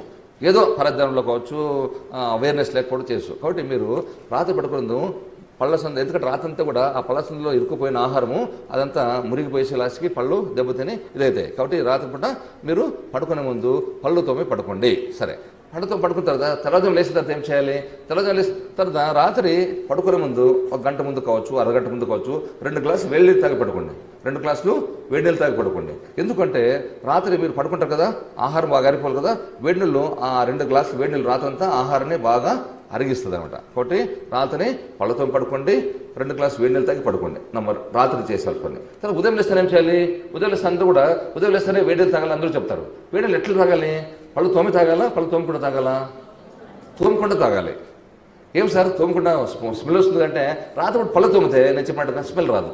రాత్రి పళ్ళు తోమకపోతే స్మెల్ వస్తుంది. కాబట్టి రాత్రి పళ్ళు తోమితే మీకు స్మెల్ రాదు. అప్పుడు పుక్కిలిచ్చి వేడి నీళ్ళని పుక్కిలిచ్చి తాగాలి. నీళ్ళు ఎప్పుడు తాగినా కూడా తెల్లదమైనా కాదు, ఎప్పుడు తాగినా పుక్కిలిచ్చి కాఫీ టీ తాగినట్టుగా పుక్కిలిచ్చి నిదానంగా తాగాలి. గట్ట తాగకూడదు. అది వేరే బ్యాడ్ హ్యాబిట్ అది. ఓకేనా? పుక్కిలిచ్చి ఎందుకు తాగాలి అట్లా? తెల్లదమైన మన గొంతులు ఊరేటువంటి ఎంగిలి, it is equal to medicine. కాబట్టి మనము ఆ నీళ్ళని, వేడి నీళ్ళని పుక్కిలిచ్చి ఆ లాలాజలంతో కలిపి తాగడం వల్ల ఆ మెడిసిన్ మన లోపలికి వేసి ఆ యొక్క కడుపులో ఉన్నటువంటి కల్మషాలని తొలగిస్తుంది. కాబట్టి రాత్రి పళ్ళతో పడుకుంటే మనం స్మెల్ రాదు. కాబట్టి అప్పుడు పళ్ళు తోమకుండా 2 గ్లాసులు వేడి నీళ్ళని పుక్కిలిచ్చి తాగిన తర్వాత అప్పుడు సరే నువ్వు కాలకృత్యాలు సరే అవన్నీ చేసుకోవాలా. ఇది ఒకటి గుర్తుపెట్టుకోవాలి. తర్వాత అన్నం తినేటప్పుడు కూడా అన్నం కాన్సన్ట్రేషన్ ఆగకూడదు. మనం ఎక్కడో పరధ్యానం తినకూడదు. ఎందుకంటే అన్నం ఆస్వాదిస్తున్నాం. మనం ఆ యొక్క రుచిని ఆస్వాదించే, అన్నం పరబ్రహ్మ స్వరూపం. అన్నం తినేటప్పుడు ఆస్వాదిస్తూ దాన్ని మనసు కాన్సన్ట్రేట్ చేసి బాగా పతనం చేసుకుంటూ 32 పళ్ళు దేవుడు ఇచ్చినట్టే 32 సార్లు నమ్మలాలంట. నమ్మతామా ఎవరన్నా? నోటి పట్టుకోవడం, గుడ్డి పని మింగేస్తాం. పరధ్యానం, ఆదరబదన, టెన్షన్, నాకు ఇంకా పోలీసు ఇంకా ఎక్కువ. కాబట్టి అంత బాగా నమలి తినాలి. ఎందుకు నమలి తినాలి? 2 కారణాలు. ఒకటి, అన్నం బాగా పచ్చనం అవుతుంది, అర్థమైందే. లోపల పోయిన తర్వాత ఎక్కువ శ్రమ తీసుకుంటుంది. కాబట్టి పళ్ళు గట్టివి, బాగా పచ్చనం అవుతుంది. రెండోది, ఆ నమలడం వల్ల నమలేటప్పుడు లాలాజలం, చాలా రకాల లాలాజలం ఉంటాయంట మన నోట్లో. అవి తెలియదు మనకు చాలా. అర్థమైందా? ఎంగిలి ఉంటామే, అది లాలాజలంలో చాలా వాల్యుబుల్ అనమాట. మీకు తెలుసలేదు. జంతువులు చూడండి, మనకి ఏదైనా జలుబు చేస్తే వెంటనే డాక్టర్ దొరుకుతాం, ఇంజక్షన్ గుర్తించుకుంటాము, మాత్రలు వాడతాం. జంతువులు వాడతాయా? జంతువులు ఎట్లా నయం చేసుకుంటే గాయాలని చెప్పండి? నాకడం వల్ల. చూసారా? జంతువులు నాకడం వల్ల గాయాలను మార్పించుకుంటాయి. అవి నాకుంటాయి, వాళ్ళ బిడ్డలు కూడా నాకుతాయి. గమనించండి బాగా. అంటే ఆ లాలాజలంలో మెడిసిన్ ఉంటుంది. ఎవరు లాలాజలం అంటే ఒక లాలాజలం ఇంకోరు పనికిరాదు. అట్లా ఎక్స్పెరిమెంట్ చేయొద్దండి. ఓకేనా? అంటే ఎవరి లాలాజలం వాళ్ళకి మెడిసిన్ లాగా పనిచేస్తుంది. కాబట్టి జంతువులు కూడా ఆ యొక్క నాలుక, అంటే గాయమైనప్పుడు ఆ నాకడం వలన ఆ గాయాలు మార్పుకుంటాయి. కాబట్టి ఆ లాలాజలం అంటే it is equal to medicine. ముఖ్యంగా తెల్లజామున మన గొంతులు వరేటువంటి లాలాజలము it is equal to medicine. కాబట్టి మీరు ఆ యొక్క వేడి నీళ్ళని పళ్ళు తోమకుండా బాగా పుక్కిలిస్తూ ఆ లాలాజలాన్ని కూడా కలిపి తీసుకుంటే కడుపులో కల్మషాలన్నీ పోతాయి. నెక్స్ట్ అన్నం ఇంతకుముందు చెప్పాను, బాగా నమ్ములుకుంటూ దాన్ని కాన్సన్ట్రేట్ చేసుకుంటూ ఆ రుచిని ఆస్వాదిస్తూ తినాలి. ఎక్కడో ఆలోచిస్తుంటూ ఎక్కడో మనం పూజ చేస్తాము. ఎలా చేస్తాము? ఈ సెల్ ఫోన్ ఎక్కడ పెట్టాను కదా, ఫోన్ ఉంది సార్ మీ దగ్గర? ఫోన్ ఉందా? పూజ ఎట్లా చేస్తాం మనము అంటే, మనం చేసే పని మీద శ్రద్ధ ఉండాలా, చేసే పని మీద కాన్సన్ట్రేషన్తో చేయాలని చెప్పాను కదా. ఆవిడ ఇదే చెప్పాల్సిందే, మర్చిపోయాను. మరి ఎట్లా చేస్తాం పూజ? ఇట్లా చెవిలో పెట్టుకుంటాము. శుక్లాంబరద విష్ణు చెప్పరా శుక్లాంబరద విష్ణు చెప్పు మళ్ళా చెప్పు. అట్లా చేస్తాం. అవునా? చూసారా? పూజ చేసేటప్పుడు కూడా సెల్ ఫోన్ వదలము. చెవులో సెల్ ఫోన్ పట్టుకొని దేవుడికి శుక్లాంబరద సగం చెప్తాము, చెప్పరా అని సగం వింటాము. ఇట్లా ఇది మన పూజ. కాబట్టి మనం ఏ పని చేస్తాడో ఆ పనిలో మనసు నిమగ్నం చేయాలి, లగ్నం చేయాలి, అంతేనా? ఈ మధ్యలో తలికల పని కూడా చెప్పాడు. ఆయన చెప్పింది ఇది నాది కాదు, ఇది తనిఖీలు చేసి చూపించాడు. ఇట్లా అర్థమైందా? 6 తీసుకుంటాము, శుక్లాంబరతం చెప్తాము, సగమైతేనే చెప్పరా ఏం విషయం చెప్పరా, ఏ బిజినెస్ ఎలా ఉందని చెప్తాము. అట్లా కాబట్టి మనం ఏ పని చేస్తే ఆ పనిలో నిమగ్నం చేయాలి, ఏకాగ్రత నిలపాలి. అట్లా చేస్తే అది అవుతుంది. ఓకేనా? ఆరోగ్య సూత్రాలు కొట్టి బాగా నమిలి తినాలి. సరే తినేది చెప్పేస్తాను. బాగా నమిలి తింటే లాలాజలం కలిసి దాంతో పొద్దున కొట్టి బాగా అరుగుతుంది. నెక్స్ట్ వాటర్ ఎలా తాగాలి, నీళ్ళు ఎలా తాగాలి? నీళ్ళు కూడా కట్ట తాగకూడదు, తర్వాత నిలబడి తాగకూడదు, కూర్చొని తాగాలి. ఎప్పుడు కూడా ముఖ్యంగా భోజనం కానీ నీళ్ళు తాగడం కానీ చక్కబడి వేసుకొని క్రాస్ సెట్టింగ్లో కూర్చొని కింద వీళ్ళు కూర్చున్నారే అలా కూర్చొని తినాలి, తాగాలి, అది మంచిది. ఓకేనా? నిలబడి మాత్రం ఇలాంటి ఫస్ట్లో అన్నం తినకూడదు, నీళ్ళు తాగకూడదు, గుర్తుపెట్టుకోండి. ఓకేనా? గడ్డ తాగకూడదు. అవి కూడా కాఫీ టీ తాగినట్టుగా నిదానంగా ఒక్కొక్క గుట్టుకట్టుగా తీసుకొని చప్పరించుకుంటూ లాలాజలం దాంట్లో మిక్స్ చేస్తూ తాగాలి. ఓకేనా? ఓకే. సరే నీళ్ళు ఎప్పుడు తాగాలి, ఎలా తాగాలి చెప్పాను. ఎప్పుడు తాగాలి? అన్నం తినేదానికంటే 1.5 hour ముందు మన మంత్రశాస్త్రం చెప్తాడు కదా, దానికి రీజన్ ఉంది. ఓకేనా? అన్నం తినేదానికంటే ముందు ఒక 1/2 hour to 40 minutes ముందే తాగాలి, దలుచుకుంటే. తర్వాత అన్నం తిన్న తర్వాత 1.5 hour తాగాలి. ఎందుకు? మనం చట్నీ చేస్తాము ఏమి అంత ఒకటిసారి నీళ్ళు వేస్తే అవుతుందా? ఫస్ట్ ఉంచాలి, తర్వాత నిదానంగా వేయాలి అంట. కాబట్టి తిన్న వెంటనే నీళ్ళు తాగితే అది అరగదనమాట. ఓకేనా? గ్యాస్ ఫార్మ్ అవుతుంది, పాయిజనస్గా మారిపోతుంది. కాబట్టి మనం తినేదానికంటే 1/2 hour to 40 minutes తాగాలి. ఏదైనా ద్రవం తాగాలంటే లేదంటే అన్నం తిన్న తర్వాత 1.5 hour తర్వాత ఆలోగా సగం అరిగి ఉంటుంది. కాబట్టి అప్పుడు నీళ్ళు పడితే అది బాగా అరుగుతుంది అనమాట. కాబట్టి అది గుర్తుపెట్టుకోండి. అన్నం తినేదానికంటే ముందు 1/2 hour to 40 minutes తాగాలి, తిన్న తర్వాత 1.5 hour తర్వాతనే తాగాలి. ఇది నీళ్ళు తాగేటప్పుడు ఎలా తాగాలి? గుడ్డ తాగాలి. ఓకే, ఇది కొన్ని చిన్న సూత్రాలే. ఓకేనా? కాబట్టి ఇవన్నీ మీరు పాటించండి. అది చిన్న విషయాలు నెగ్లెక్ట్ చేస్తాం. చిన్న విషయాలు గ్యాస్ట్రిక్ ట్రబుల్, రకరకాల కాన్స్టిపేషన్, రకరకాల ప్రాబ్లమ్స్ వస్తాయి. కాబట్టి చెప్తున్నా, నిత్య జీవితంలో మనకు అందరూ తెలిసినవే. కానీ ఏదో ఈ యొక్క యాంత్రిక యుగంలో మనం పరిగెత్తుంటాం కదా, నిలబడేదానికంటే నడిచేదానికంటే పరిగెత్తడం ఎక్కువ. కాబట్టి ఇటువంటి యాంత్రిక జీవితంలో చిన్న విషయాలు కూడా మనము సరిగ్గా గమనించము, సరిగ్గా ఆచరించము. కాబట్టి చెప్తున్నాను. ఓకే, అవి 6 సూత్రాలు కొన్ని పాటించండి. ఓకే, నెక్స్ట్ మేమైతే 2 పూటలే తింటున్నాము. అది మీరు అట్లా తినాలని చెప్పను. కానీ అంటే సృష్టి ధర్మం ఏంటంటే చీకటి పడితే ఏం తిరగకూడదు. ఇంకా సృష్టిలో 84 కోట్ల జీవరాశుల్లో ఏ ఒక మనిషి తప్ప, మనిషే మిడ్ నైట్ వరకు తాగి తొందరలాడి చికెన్ బిర్యానీ, మటన్ బిర్యానీ తాగి తింటుంటాడు. కానీ ఏ జంతువు కూడా, ఏ ప్రాణి కూడా చీకటి పడితే తినదు. చీకటి పడితే రెస్ట్ తీసుకుంటుంది. అర్థమైందా? పగలు పని చేయాలి, తినాలి, రాత్రిపూట రెస్ట్ తీసుకోవాలి, అట్లనమాట. కాబట్టి సరే యాంత్రిక జీవితంలో విధి లేని పరిస్థితుల్లో రాత్రిపూట పని చేయాల్సి వస్తుంది. కానీ చీకటి పడిన తర్వాత ఏం తినకూడదు అనే సూత్రం మీరు గుర్తుపెట్టుకొని వీలైతే ఆచరించండి. ఆచరించిన తర్వాత ఎందుకంటే ఇప్పుడు అది కాక అంటే పగలపూట ఎన్న తిను, ఉదయం లేచినప్పుడు నుంచి తర్వాత ఉదయం టిఫిన్ ఎప్పుడు తినాలి అది కూడా చెప్తారు టైం. సూర్యోదయం అయిన తర్వాత 2 hours లోపల టిఫిన్ తినాలంట. పూర్వకాలం మన పల్లెటూరులో సద్దనమో ఏనమో మొత్తానికి అదే తినేసేవాళ్ళు.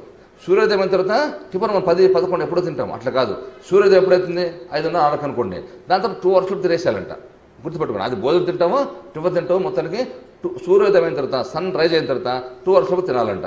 అదొకటి ఆరోగ్య సూత్రం. ఇది వాగ్భటాచార్యుడు అని అష్టాంగ హృదయం రాశాడు.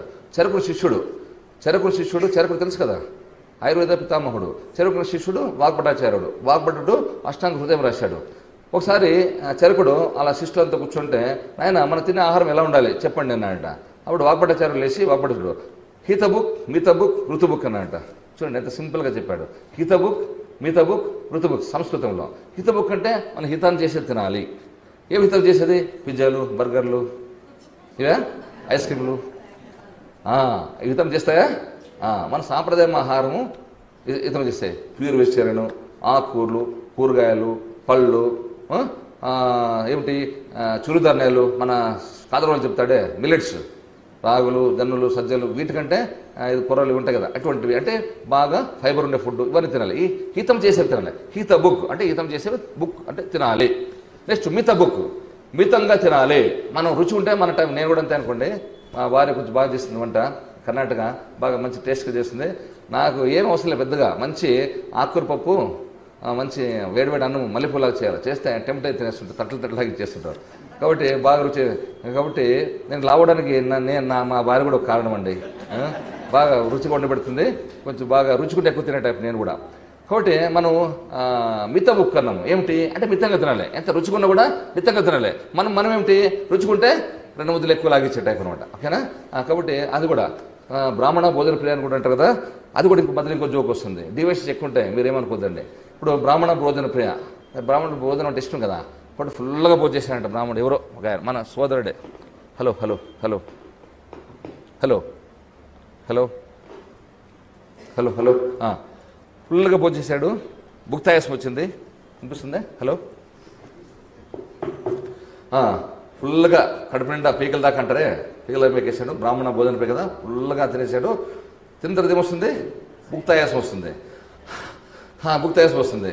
అంతవరకు తింటే ఇంకా ఆయాసం లేకుండా ఉంటుంది. అప్పుడు నాలాంటి ఫ్రెండ్ ఎందుకు నా అట్లా ఆయాసపడుతుంటే, ఫుల్గా తినేసానరా భుక్తాయాసం ఉందంటే, నేను టాబ్లెట్ వేసుకోకూడదంటే దానికి ఏమన్నా తెలుసుకోడు. నేను టాబ్లెట్ వేసుకునే స్థలం ఉంటే రెండు లడ్లు మింగేస్తుంటారు కదా అంట. రెండు టాబ్లెట్ వేసుకునే స్థలం ఉంటే రెండు లడ్లుంట్లే అంటే లడ్లు. హలో హలో హలో హలో చూడండి, మైకు నేనంటే భయం లేదు, సార్ అంటే భయం ఉంది. సార్ చేతిలో పోతేనే పోలీస్ అంటే కూడా భయం లేదు దీనికి. సార్ అంటే దానికి ఇది ఉందనమాట. సార్ చేతిలో పోతేనే పని చేస్తుంది, నా చేతిలో పని చేయదు. ఓకే, అట్లా రెండు ట్యాబ్లెట్స్ కొనే స్థలం ఉంటే రెండు లడ్లు అంటే లడ్లు మింగేస్తుంటుంది కదా అన్నమాట. చూసారంత ఇదొక జోకు. అంటే అంత బ్రాహ్మణ భోజన ప్రియ అంటే భోజనం అంటే అంత ప్రీతి అని చెప్తాను. మధ్య లేకుండా డిబేట్ అయినాను. ఏం చెప్తున్నాను? అంతకుముందు ఏం చెప్తున్నాను? బాగుపడే చరకుడికి బాగుపడే అంటే హితముఖ అని హితం చేసే అంటే మన శరీరానికి మన మనసుకి హితం చేసే ఆహారం తీసుకోవాలి. పిజ్జాలు, బర్గర్లు, ఎన్వీలు ఇవన్నీ. ఓకేనా? నెక్స్ట్ మితముఖ్, మితంగా తినాలి. ఎంత రుచి ఉన్నా కూడా మితంగా తినాలి. చెప్తా కదా, సగం తినాలి, సగం గాలి ఆడడానికి సగం నీళ్ళకు పెట్టాలంట కదా, అట్లా. కాబట్టి మితముఖ్ అంటే మితంగా తినాలి. మితాహారం అన్నిటి మితవే. మితంగా ఉంటే ఎప్పటికీ మంచిది. అతి సర్వత్ర వర్జయత అంటాం. అతి సర్వత్ర వర్జయత అనే సంస్కృతంలో శ్లోకం. అతి ఏదైనా కానీ అది ఎప్పుడు కూడా సర్వత్ర వర్జ, అతి ఎప్పుడు కూడా విసర్జించదగినది, అది విడవలసింది, అది ఎప్పుడు కూడా మనం చేయకూడదని అర్థం అనమాట. ఓకేనా? మితబుక్. నెక్స్ట్ ఋతుబుక్, మూడోది ఋతుబుక్ అంటే ఏ ఋతువులో పండేది ఆ ఋతువులో తినాలి. ఇంకో సూత్రం మనకి చూడండి, ఒక ఋతువులో ఒకటి పండుతుంది, ఒక ఋతువులో మామిడి పళ్ళు, ఒక ఋతువులో ఇంకేదో పళ్ళు, ఒక ఋతువులో ఇంకేదో ధాన్యం, ఇంకో ఋతువులో. అట్లా ఏ ఋతువులో పండేది. ఎందుకంటే మన పాంచభౌతిక దేశం మంది, మన దేహం మంది. మన దేహము పంచభూతాలతో నిర్మించబడి ఉంటుంది. కాబట్టి మన పంచభూతుల్లో ఏ ఋతువులు మన ఋతువులు ఉండే కదా, ఆ ఋతువులు ఉండే కదా, శిశ ఋతువు, హేమంత ఋతువు, శరద్ ఋతువు ఉండే కదా. ఏ ఋతువులో పండే ధాన్యాన్ని, పళ్ళని, కూరగాయల్ని ఆ ఋతువులో మనం తినాలి. తింటే అది శరీరానికి మంచి చేస్తుంది. ఎంత చక్కగా చెప్పాడు కదా వాగ్భటాచార్యుడు, వాగ్భటుడు. సరిపడిన పుస్తకానికి మనం తీసుకునే ఆహారం ఎలా ఉండాలంటే హితబుక్, మితబుక్, ఋతుబుక్ అని ఇంత సింపుల్గా చెప్పారు. చూడండి, హితాన్ని చేసేది తినాలి, మితంగా తినాలి, ఏ ఋతువులో పండేది ఆ ఋతువులు తినాలి. ఎక్కడో సిమ్లా యాపిల్ లేదా ఫారెన్లో అని చెప్పి తినకూడదు. ఫారెన్లో మనకు వంట పట్టవు. ఫారిన్ ఏదో రకరకాలు చెప్తారు, ఫారిన్ బిస్కెట్స్ ఏదో చెప్తారు మనకి. ఫారిన్ బిస్కెట్ మనకి ఎందుకు? మన జామకాయ, మన పండే జామకాయ, మన పండే మామిడికాయ మంచిది. సిమ్లా యాపిల్ కంటే మన ప్రాంతంలో పండేటువంటి జామకాయ మంచిది, గుర్తుపెట్టుకోండి. ఓకేనా? కాబట్టి హితబుక్, మితబుక్, ఋతుబుక్ అలా ఆహారం ఉండాలి. ఆహార సూత్రాలు కూడా ఏదో తెలిసిన కాటికి నేను చెప్పాను. తర్వాత మనము సరే సూర్యోదయం తర్వాత 2 గంటల లోపల ఆహారం తీసుకోవాలి. దాని తర్వాత మధ్యలో నువ్వు ఎన్నిసార్లు తిన్న ఇష్టము రాత్రి చీకటి పడిలో తాగించాలి. వీలైతే 2 పూట్లే. తెలుసు కదా దానికి ఉంది కదా, ఏకభుక్తి యోగి, ద్విభుక్తి భోగి, త్రిభుక్తి రోగి అని సమ చెప్తారు కదా. ఒకసారి తినేవాడు యోగి, 2 సార్లు తినేవాడు భోగి, 3 సార్లు తినేవాడు రోగి. మరి 4 సార్లు తినేవాళ్ళు ఏమన్నాలి? ఒత్తుకొని రోగి అని కన్నడలో చెప్తారు, మోసుకొని పోయినాయి ఏది అట్లా చెప్తారు సామెత. ఓకేనా? కాబట్టి మరి ఒక పూట తినేవాళ్ళు ఉన్నారు ఇప్పటికీ, మన ధ్యానంలో ఉన్నారు. నేను ఇప్పుడు పిరమిడ్ మన పిఎంసీలోనే ఎవరో చెప్తే విన్నాను, మన పిరమిడ్ ధ్యానంలోనే ఒక పూట తింటాను. నేను చేసే పని ఒక పూట ఎక్కువ అని అంటున్నాడు, జోక్గా చెప్తుండే ఆయన. నేను విన్నాను పిఎంసీలోనే, మన పిరమిడ్ సీనియర్ మాస్టరే. అట్లా ఒక పూట తింటే యోగి, 2 పూట తింటే భోగి. మేమైతే 2 పూట తింటాం, ఇక్కడ ఇంకా భోగంలో ఉన్నాము. ఐ వాంట్ టు బికమ్ యోగి ఫ్యూచర్లో. అప్పుడు ఎక్స్పెరిమెంట్ చేస్తుంటావు. ఒక పూట తిని మా మిస్సెస్ గుర్తు చేసి నువ్వు తిన్నావు లేదని, ఈరోజు ఫుడ్ తిన్నట్టే మళ్ళీ పాపం మా భర్త ఇక్కడ సన్నగా ఇంకా లాగున్నాం కదా, ఇక్కడ సన్నగా తిన్నట్టు పాపం కింద నుంచి ఫోన్ చేస్తుంటారు పాపం. అట్లా కాబట్టి ఇప్పుడు మేము మా ఫ్యామిలీ మొత్తం కూడా 2 పూటలు అంటే ఉదయం ఒకసారి, సాయంత్రం సన్సెట్ లోపల అంటే 6 గంటల లోపల 5:37, 6 లోపల తినేస్తాం మామూలుగా. అంటే చీకటి పూటలు తినాలని ఒకటి. అంటే ఒక పూటకి ఈ మధ్యలో ఇంటర్మీడియట్ పాస్టింగ్ అంటారు కదా, ఒక పూటకి ఇంకొక మధ్యలో 9 అవర్స్ అట్లా 8 అవర్స్ గ్యాప్ ఉంటే ఇంకా మంచిది, సంపూర్ణంగా అరిగిపోతుందని ఒక సామెత చెప్తారు. సరే మనం వయసు ఎంత 45 ఇయర్స్ దాటిన తర్వాత కూడా అట్లా మంచిది, 2 పూటలు తింటే ఇంకా మంచిది. మీరు కూడా అది ఆర్చించే ప్రయత్నం చేయండి. ఎందుకంటే చిన్నపిల్లలు, పని చేసే వాళ్ళు, కష్టపడే అయితే పర్లేదు. పెద్దవాళ్ళు, పెద్ద పని తక్కువ ఉన్న వాళ్ళు 2 పూటలు చాలు, అది కూడా అంత గ్యాప్ ఉంటే మంచిది. తర్వాత రాత్రి సరే మీ ఇష్టం, పగలు ఎన్నో తినండి, 5 సార్లు తింటారా 10 సార్లు తింటారా, పోతానికి సన్సెట్ లోపల చీకటి పడి లోపల ముగించండి, ట్రై చేయండి. ఎందుకు అంటే మనం తిన్న ఆహారము మన పడుకున్న లోపల అరిగిపోవాలి. ఎందుకు అరిగిపోవాలి? మన మిడ్ నైట్ వరకు 10 దాకా వెక్కేసి పడుకుంటే అది అరిగించడానికి చూడండి, మనమేమో మనం తిరిగి పడుకుంటాము. ఆ రగిచ్చడానికి లోపల కుస్తీ పట్టాలి. ఏది గుండె, కాలేము, ఏమి ఉంటాయి కదా కిడ్నీలు అవన్నీ, అవి చాలా కష్టపడాలి. వాటి రెస్ట్ ఎప్పుడు? పగలంతా నువ్వు పని చేస్తావు, నీతో పాటు పరిగెత్తుంటాయి. రాత్రి నువ్వు పీకల దాకా తినేసి మిడ్ నైట్ పడుకుంటే ఆ రగిచ్చడానికి రాత్రంతా అవి పని చేయాలా. నువ్వు తిని పడుకుంటే అయిపోతుంది అనుకుంటున్నావా? తిని పడుకొని బెడ్షీట్ కప్పుకుంటే అది అరగొద్దు. అరిగిస్తుంది గుండె పని చేయాలి, పంపు చేయాలి, అన్ని పని చేయాలి, కిడ్నీలు పని చేయాలి, అన్ని పని చేయాలి. అన్ని పని చేసి రెస్ట్లెస్ అయిపోతాయి. నువ్వు తిన్న చికెన్ బిర్యానీ మనం తినమనుకోండి, అవన్నీ అరిగించడానికి అవి రాత్రంతా కష్టపడి ఎప్పుడో తెలవదు అరిగితే అప్పుడు మళ్ళీ లేచేసి మన పనులు మొదలు పెడతాం. మనతో పాటు పరిగెత్తాలి. రెస్ట్ ఎప్పుడు వస్తాయి బట్టికి? అంటే లోపల ఉండే ట్రావెల్ మనము కాళ్ళు చేతులు రెస్ట్ ఇస్తాం పడుకొని కూర్చొని, కానీ లోపల ఉండే గుండె రెస్ట్ తీసుకుంటే నువ్వు కిక్కడతో పక్కట్టే. కానీ అంటే పార్షియల్, అంటే పాశ్చక రెస్ట్ అవసరం. ఏమిటి అంటే గుండె కానీ, లివర్ కానీ, కిడ్నీలు కానీ, వీటి పాశ్చకమైనటువంటి విశ్రాంతి అవసరం. ఇప్పుడు మనకు వస్తుంది, మనం పడుకున్న లోపల మన తిన్న ఆహారం అరిగిపోతే, అంటే అప్పటికి మనం ఎప్పుడు పడుకుంటాము? అరౌండ్ 10 o'clock 11 o'clock పడుకుంటాం అనుకోండి. మన తిన్న ఆహారం అరిపోవాలంటే మన తిన్న ఆహారం ఎన్ని గంటలు పడుతుంది అరగడానికి?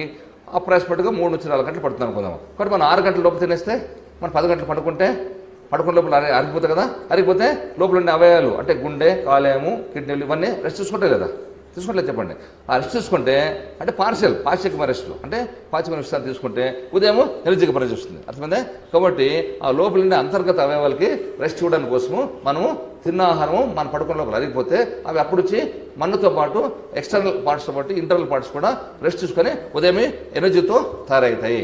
ఇది కూడా ఒక కారణం. అట్లకి తినాలా, మన పడుకున్న లోపల తిన్న ఆహారం అరిగిపోవాలని చెప్పడం ఇది ఒక కారణం. అంటే లోపల ఉండే అవయవాలకి రెస్ట్ ఇవ్వడం కోసము చేయాలి. ఇది మీరు ఇంకా అది కాక మీరు కొంచెం 45 years 50 years దాటిన తర్వాత అట్లకి తిని పడుకొని అలవాటు చేసుకోండి, మీ ఆరోగ్యం క్రమంగా బాగుపడుతుంది. అట్లకి తిని పడుకుంటే నువ్వు క్రమక్రమంగా నీకు చాలా ఈజీగా, చాలా హ్యాపీగా ఉన్నట్ల, చాలా కంఫర్టబుల్ ఉన్నట్టు అనిపిస్తుంది మీకు. అట్లకి తిని early to bed, early to rise, early పడుకోవాలి, చల్లదెబ్బలు వేసేయాలి. కాబట్టి ఇది కూడా అంతే. కాబట్టి అట్లా మీరు ఎక్స్పెరిమెంట్ చేయండి. ఒక వారము 10 రోజులు, నెల రోజులు చేసి చూడండి. మీ ఆరోగ్యంలో చాలా మార్పు వచ్చినట్టు మీరు గమనిస్తారు. ఇది ఆరోగ్య సూత్రాలు నాకు తెలిసినవే, మీకు అందరికి తెలిసినవే, కానీ తెలిసిన కొన్ని ఆచరించాం మనం. అర్థమైందే?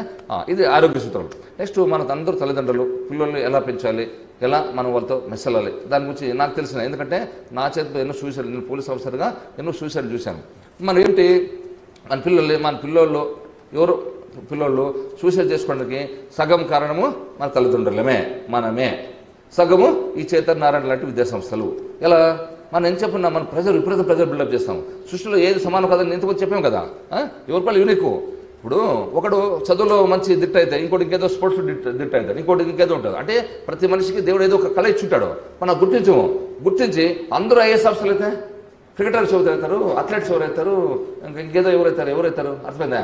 కాబట్టి అందరూ అవ్వాల్సిందే. అర్థమైందా? క్లాస్లో 20 మంది ఉంటాయి, 20 మందికి ఫస్ట్ ర్యాంకులు వస్తాయా? చిన్న కామన్ సెన్స్ మర్చిపోతారు చూడండి. ఫస్ట్ ర్యాంకులో అంటారు. 20 మంది తల్లిదండ్రులు అట్లా అంటారు లేదా? క్లాస్లో 20 మంది స్టూడెంట్స్ ఉండాలనుకున్నాము. 20 మంది తల్లిదండ్రులు కూడా అట్లా ప్రెజర్ చేస్తారులే. చెప్పండి, నువ్వు ఒకటేనా తల్లిదండ్రులు? ఫస్ట్ ర్యాంకులో నువ్వు చెప్పినట్టుగా 20 మంది తల్లిదండ్రులు కూడా ఫస్ట్ ర్యాంకులో ఫస్ట్ అంటాం. మరి ఫస్ట్ ర్యాంకులు 20 మందికి వస్తాయా? చిన్న లాజిక్, చిన్న కామన్ సెన్స్ మిస్ అవుతున్నాం మనం. సాధ్యమా? 5,000 రకంగా ఉంటాయా? సాధ్యం అది? ఎందుకు ఫస్ట్ ర్యాంక్ రావాలా? ఫస్ట్ ర్యాంక్ వచ్చిన తర్వాత చాలా మంది ఫెయిల్యూర్ అవుతున్నారు ప్రెజర్ వచ్చి. అర్థమైందా? మా పోలీసులు కూడా అంతే.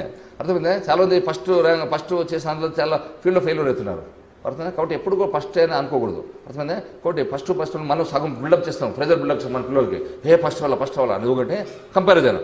పక్కడు చదువు బాగా చదువుతాడు, నువ్వు వెదవా, నువ్వు వేస్ట్ అని మన మానసికంగా చేసి నిజంగా వేస్ట్ అయిపోతాడు. ఇప్పుడు కూడా మనం పిల్లల్ని ప్రోత్సహించాలా, వాళ్ళ శక్తిని వాళ్ళని ప్రేరేపించి వాళ్ళని మోటివేట్ చేయాలి. అర్థమైందా? కాబట్టి మనం ఏం చెప్పిన పిల్లల్ని డిమోటివేట్ చేస్తాము, పక్కింటితో పోలుస్తాం, ఎదుటి పోలుస్తాము. ఎప్పుడు కంపారిజన్ వెరీ బ్యాడ్ అండి, గుర్తుపెట్టుకోండి. దెర్ ఇస్ నో కంపారిజన్ సృష్టి మన క్రియేషన్లో. కాబట్టి nobody is comparable to anybody. ఓకేనా? కాబట్టి ఎక్కడ కూడా కంపారిజన్ అనేది పనికిరాదు. ఎవరికి వాళ్ళే యూనిక్ దేవుడు సృష్టించాడు. మన సాధ్యంత వరకు వాళ్ళ యొక్క శక్తిని సానబట్టాలి, సంతవరకు ఎంకరేజ్ చేయాలి, అంతే తప్ప ఏం చెప్పున్నా మనం ఫస్ట్ ర్యాంక్ రావాలి, పక్కింటి బాగా చదువుతాడు, నువ్వు వేస్ట్, ఎప్పుడు కూడా ఇట్లా చేయదండి. ఇట్లా చేయడం వల్ల వాడు ఫస్ట్ ర్యాంక్ కోసం ప్రయత్నం చేస్తాడు, శక్తి మేర ప్రయత్నం చేస్తాడు, లాస్ట్ ఫస్ట్ ర్యాంక్ లేకపోతే ఏం చేస్తాడు? సూసైడ్ చేసుకుంటాడు, లేకపోతే ఇంటి నుంచి వెళ్ళిపోతాడు. రెండే చేస్తాడు.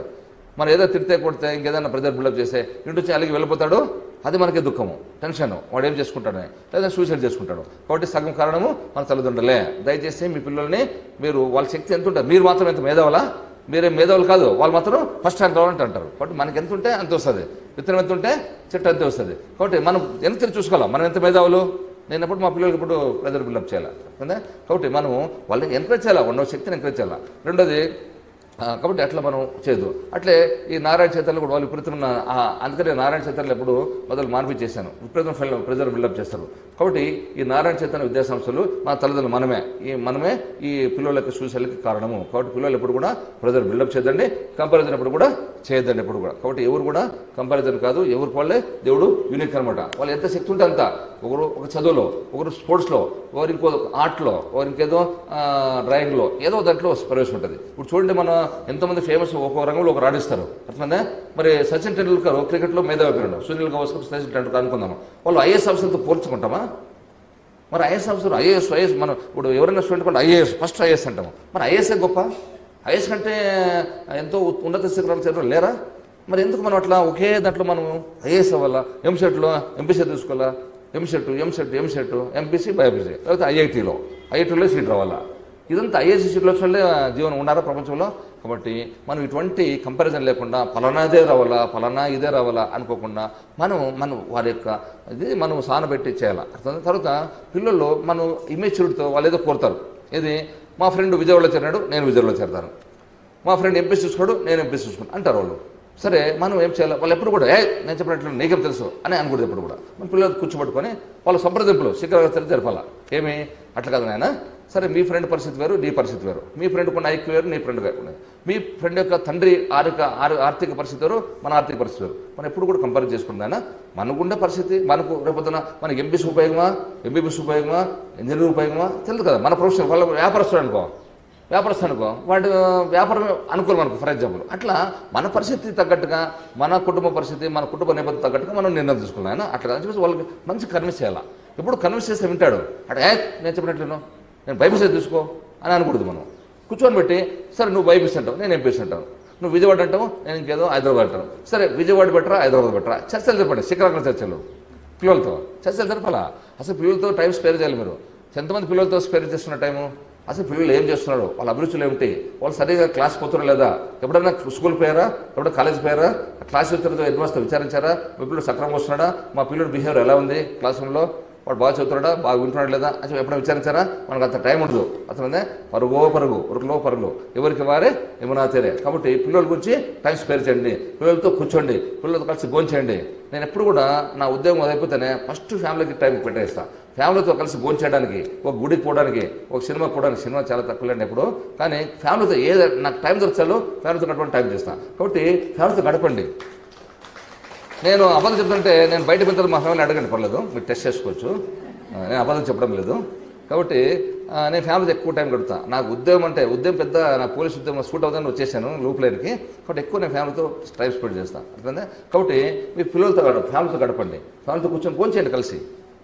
తర్వాత వాళ్ళతో కలిసి వాళ్ళ సమస్యలు తెలుసుకోండి. ఏమన్నా ఎలా చదువుతుంది, నేను చదువు ఎలా సాగుతుంది, నీకు any are you facing any difficulties అడగండి. ఎన్ని సమస్యలు ఉన్నాయా నీకు? నాన్న వాళ్ళని మ్యాథ్స్ చాలా కష్టం ఉందన్నా, నాకు క్లాస్లో టీచర్ చాలా స్పీడ్గా చెప్తాడు నాన్న, అది అర్థం అవడం చెప్తారు. నువ్వు అడిగితే చెప్తారు. ఓకే, అప్పుడు ఓహో అట్లనా అని చెప్పేసి నువ్వు ఆ మ్యాథ్స్ టీచర్తో మాట్లాడి, లేదంటే ఒక ట్యూషన్ పెట్టించు, ఏదో ఆ సమస్య నుంచి మీ పిల్లోడిని పైకి తీసుకురా, అధిగమించాలా. కాబట్టి అట్లా సమస్యను కనుక్కొని ఆ సమస్య నుంచి మీ పిల్లోడిని బయటపడాలి. లేకపోతే వాడికి ఏం తెలియదు, నువ్వేం పట్టించుకోకపోతే వాడు మ్యాథ్స్ అర్థం కాదు, టెన్షన్ పడతాడు, మ్యాథ్స్లో తక్కువ వస్తాయి, నువ్వే మరుస్తావు, మ్యాథ్స్లో గాడిద వెదవా, మ్యాథ్స్లో తక్కువ మార్కులు వస్తాయి అరుస్తావు నువ్వు. కాబట్టి మ్యాథ్స్లో ఎందుకు తక్కువ వస్తాయి, టీచర్ సరిగ్గా చెప్పడం లేదో, దీన్ని మ్యాథ్స్ వంటపడదు. ఒకసారి మైండ్ కొన్ని సబ్జెక్టులు బాగా ఎక్కుతాయి. నాకు కూడా మ్యాథ్స్ ఎంపీసీ తీసుకుంటే సెకండ్ క్లాస్ వచ్చింది, బీఏ తీసుకుంటే ఫస్ట్ క్లాస్ వచ్చింది. నా జీవితమే ఇంటర్మీడియట్ ఎంపీసీ, నాకు మ్యాథ్స్ సైన్స్ వంటపడదని చూసి బీఏ తీసుకున్నా, బీఎస్లో ఫస్ట్ క్లాస్ వచ్చింది, కాలేజ్ ఫస్ట్ వచ్చింది. వాస్తవం అండి. ఎంపీసీ నేను రాయదుర్గంలో, అనంతపురం రాయదుర్గంలో నాకు సెకండ్ క్లాస్ వచ్చింది. ఎంపీసీ అంటే మినిమం ఫస్ట్ క్లాస్ వస్తుంది, నాకు సెకండ్ క్లాస్ వచ్చింది. పెనుగూడులో నేను బీఏ చదివాను, బీఏలో ఇప్పుడు నా పేరు ఉంది అక్కడ బోర్డులో, ఫస్ట్ వచ్చింది, కాలేజ్ ఫస్ట్ వచ్చింది. బీఏ అంటే హిస్టరీ ఎకనామిక్స్ పడుతుంది, మార్కులు స్కోరింగ్ సబ్జెక్ట్ కాదు కదా, స్కోరింగ్ సబ్జెక్ట్ కాదు అవి, దాంట్లో ఫస్ట్ క్లాస్ వచ్చింది నాకు. అంటే అట్లాంటి నా మైండ్ సైన్స్ మ్యాథ్స్ ఎక్కదు, మన ముద్దు అనమాట. అది మరి ఏం చేస్తాం, మనకి తప్పదు. అంటే మనకి దేంట్లో ఉంటే దాంట్లో ఎంకరేజ్ చేయాలి, తప్పదు. అప్పుడు మనం ఏం చేయాలి, ఏ సబ్జెక్ట్ అయితే బ్యాక్ అయ్యాం దాంట్లో కొంచెం మనం ట్యూషన్ పెట్టచ్చు, ఏదో కొంచెం పుష్ చేయాలన్నమాట. అట్లా మనం పిల్లలతో కూర్చొని మాట్లాడి వాళ్ళకు ఏం సమస్య ఉంది, ఏ సమస్యలు వెనుకబడుతున్నారు, వాళ్ళు ఏ సబ్జెక్టులు వెనుకబడినారు తెలుసుకొని వాళ్ళు అప్పుడు ఎంకరేజ్ చేసి వాళ్ళు అట్లా ఆ కష్ట నష్టాలతో పంచుకోవాలి. మనం వాళ్ళతో మాట్లాడాలి, వాళ్ళతో కూర్చోవాలి, వాళ్ళతో టైం స్పేర్ చేయాలి. చేస్తున్నామా? గుండె మీద చేసుకోండి. నేనైతే గుండె మీద చేసుకున్నాను, నేనైతే స్పేర్ చేస్తున్నాను. నేను ఆల్రెడీ వేసుకున్నాను గుండె మీద. మీరు కూడా చేస్తారని నమ్ముతున్నాను. ఇంకా చేయకపోతే ఇప్పుడు చేయనా మీ పిల్లలతో ఎక్కువ టైం స్పెండ్ చేయండి, వాళ్ళతో స్పెండ్ చేయండి, వాళ్ళ కష్ట సుఖాలు తెలుసుకోండి, కాలేజీకి పోండి, స్కూల్కి పోండి, వాళ్ళ ఫ్రెండ్స్తో కూడా మాట్లాడండి. ఫ్రెండ్స్ వీళ్ళ బిహేవియర్ ఎలా ఉంది, రే మా నాయన మా నాయన ఏం సతాయిస్తాడు రా, చదువు చదువు చదువు అంటాడు. ఎప్పుడు ఫ్రెండ్స్తో చెప్తుంటాడు, ఫ్రెండ్స్తో మాట్లాడు, ఏరా మా పిల్లోడు ఏమైనా కామెంట్ చేస్తాడా, వాడు చెప్పు అంకుల్ భలే మీరు సతాయిస్తాడు చెప్పేస్తాడు వాడు. కాబట్టి తెలుసుకోండి, ఫ్రెండ్స్తో మాట్లాడు, టీచర్తో మాట్లాడు, అందరితో మాట్లాడి మీ యొక్క కొడుకు, ఎందుకంటే నీ కొడుకు గురించి నీకు ఒకసారి డైరెక్ట్ చెప్పలేకపోదు, వాళ్ళ సమస్య చెప్పలేకపోదు. అట్లా మీ పిల్లలతో స్పెండ్ చేయండి, టీచర్తో మాట్లాడండి, వాళ్ళ ఫ్రెండ్స్ మాట్లాడండి, వాళ్ళ సమస్యల గురించి వాళ్ళు అట్లా చేయాలి. ప్రెజర్ బిల్డప్ చేయొద్దు. నువ్వు నాయన డూ యువర్ లివ్, మన భగవద్గీత ఏం చెప్తాము, do your duty live result కాదు. నువ్వు కష్టపడి చదువు, నీ శాశ్వత చదువు, రిజల్ట్ ఎంత వస్తుంది కానీ నో ప్రాబ్లం. నువ్వు కష్టపడి చదువు, నీ శాశ్వతలో చదువు, నీకు ఎంత రిజల్ట్ వస్తుంది నో ప్రాబ్లం అని చెప్తే కన్నా వాడు చదువుతాడు. సెకండ్ క్లాస్ రాని, ఫస్ట్ క్లాస్ రాని, థర్డ్ క్లాస్ రాని, ఏ క్లాస్ అని రాని, అట్టగా ఉన్నా ఫస్ట్ క్లాస్ రావాలా. ఫస్ట్ క్లాస్ వచ్చి ప్రెజర్ పడితే అందరికీ ఫస్ట్ క్లాస్ సాధ్యమా? ఇంపాసిబుల్. అది చిన్న కామన్ సెన్స్, చిన్న లాజిక్ మిస్ అవుతున్నాం. బట్ ఎప్పుడు కూడా ఫస్ట్ క్లాస్ రావాలా, ఫస్ట్ ర్యాంక్ రావాలా అని చెప్పేసి ఎప్పుడు కూడా ప్రెషర్ చేయొద్దండి. కాబట్టి అట్లా మన పిల్లల పెంపకం కూడా మనం కంపేర్ చేయొద్దండి, ప్రెజర్ బిల్డప్ చేయదండి. వారి శక్తి ఎంత ఉంటే అంత, దేంట్లో ఉంటే దాంట్లో మనం ఎంకరేజ్ చేయాలి, మనం వాళ్ళని ప్రోత్సహించి ఆ పిల్లల పెంపకం చాలా ఇంపార్టెంట్. ఎందుకంటే మన ప్రపంచంలో చూస్తున్నాం కదా, మీడియాలో ప్రింట్ మీడియాలో పొద్దున లేస్తేనే అక్కడ చూశాడు, ఇక్కడ చూశాడు. ఆ చూడు చిన్న రీజనే, పెద్ద బలమైన కారణం ఉండకూడదు. మీరు గమనించండి, చిన్న కారణాలతో సూసైడ్ చేసుకుంటుంటారు. కాబట్టి దయచేసి మీరు పిల్లల్ని, ఎందుకంటే మా పిల్లలే మనకు ఆస్తి, మన పిల్లలు ఏమైనా మనం తట్టుకోగలమా? కాబట్టి అది చాలా ఇంపార్టెంట్ కాబట్టి చెప్తాను. ఈ ఇన్ని సబ్జెక్టుల కంటే చివరి సబ్జెక్టు మన పిల్లల పెంపకం చాలా ఇంపార్టెంట్. దయచేసి పిల్లల మీద శ్రద్ధ పెట్టండి, పిల్లలతో టైం స్పెండ్ చేయండి. ఓకే, చివరిగా మన బాధ్యత, రెస్పాన్సిబిలిటీ. లాస్ట్కి వచ్చేసింది రెస్పాన్సిబిలిటీ ఎలా ఫీల్ అవుతాం మనం అనేది ఒక చిన్న ఇది చెప్తా. అంటే మనము ఒక వర్క్ ఉంటుంది, ఒక ఫ్యాక్టరీలో ఎక్కడ ఉంది, అది నేను జర్మనీలో జపాన్లోనే ఎక్కడో చూశాను. అది అంటే మన రెస్పాన్సిబిలిటీ ఎలా తీసుకోవాలి, ఒక పని చేయాలంటే మనం రెస్పాన్సిబిలిటీ ఎలా తీసుకోవాలి అని చెప్తున్నా. ఒక ఫ్యాక్టరీలో ఒక వర్క్ ఉంది, 4 వ్యక్తులు ఉన్నారు. వాళ్ళ పేర్లు ఏమిటి? Everybody, anybody, nobody, somebody. వాళ్ళ పేర్లు ఏమిటి? బాలరెడ్డి, త్రివేణి ఇలా కాదు. వాళ్ళ పేర్లు ఏమిటి? Everybody, anybody, somebody, nobody. వాళ్ళ పేర్లు. There is a work to do by all these 4 people, everybody, anybody, somebody. Everybody ఏమనుకుంటాడు, it is everybody's work, everybody can do అని వాడు గమనం ఉన్నాడు. ఇది ఎవరిబడి. ఎనీబడి ఏమనుకోడు, it is anybody's work, anybody can do అని వాడు గమనం ఉన్నాడు. సంబడి ఏమనుకోడు, it is somebody's work, somebody can do అని వాడు గమనం ఉన్నాడు. లాస్ట్కి నోబడి ఏమనుకోడు, ఎవరూ చేయలేదు.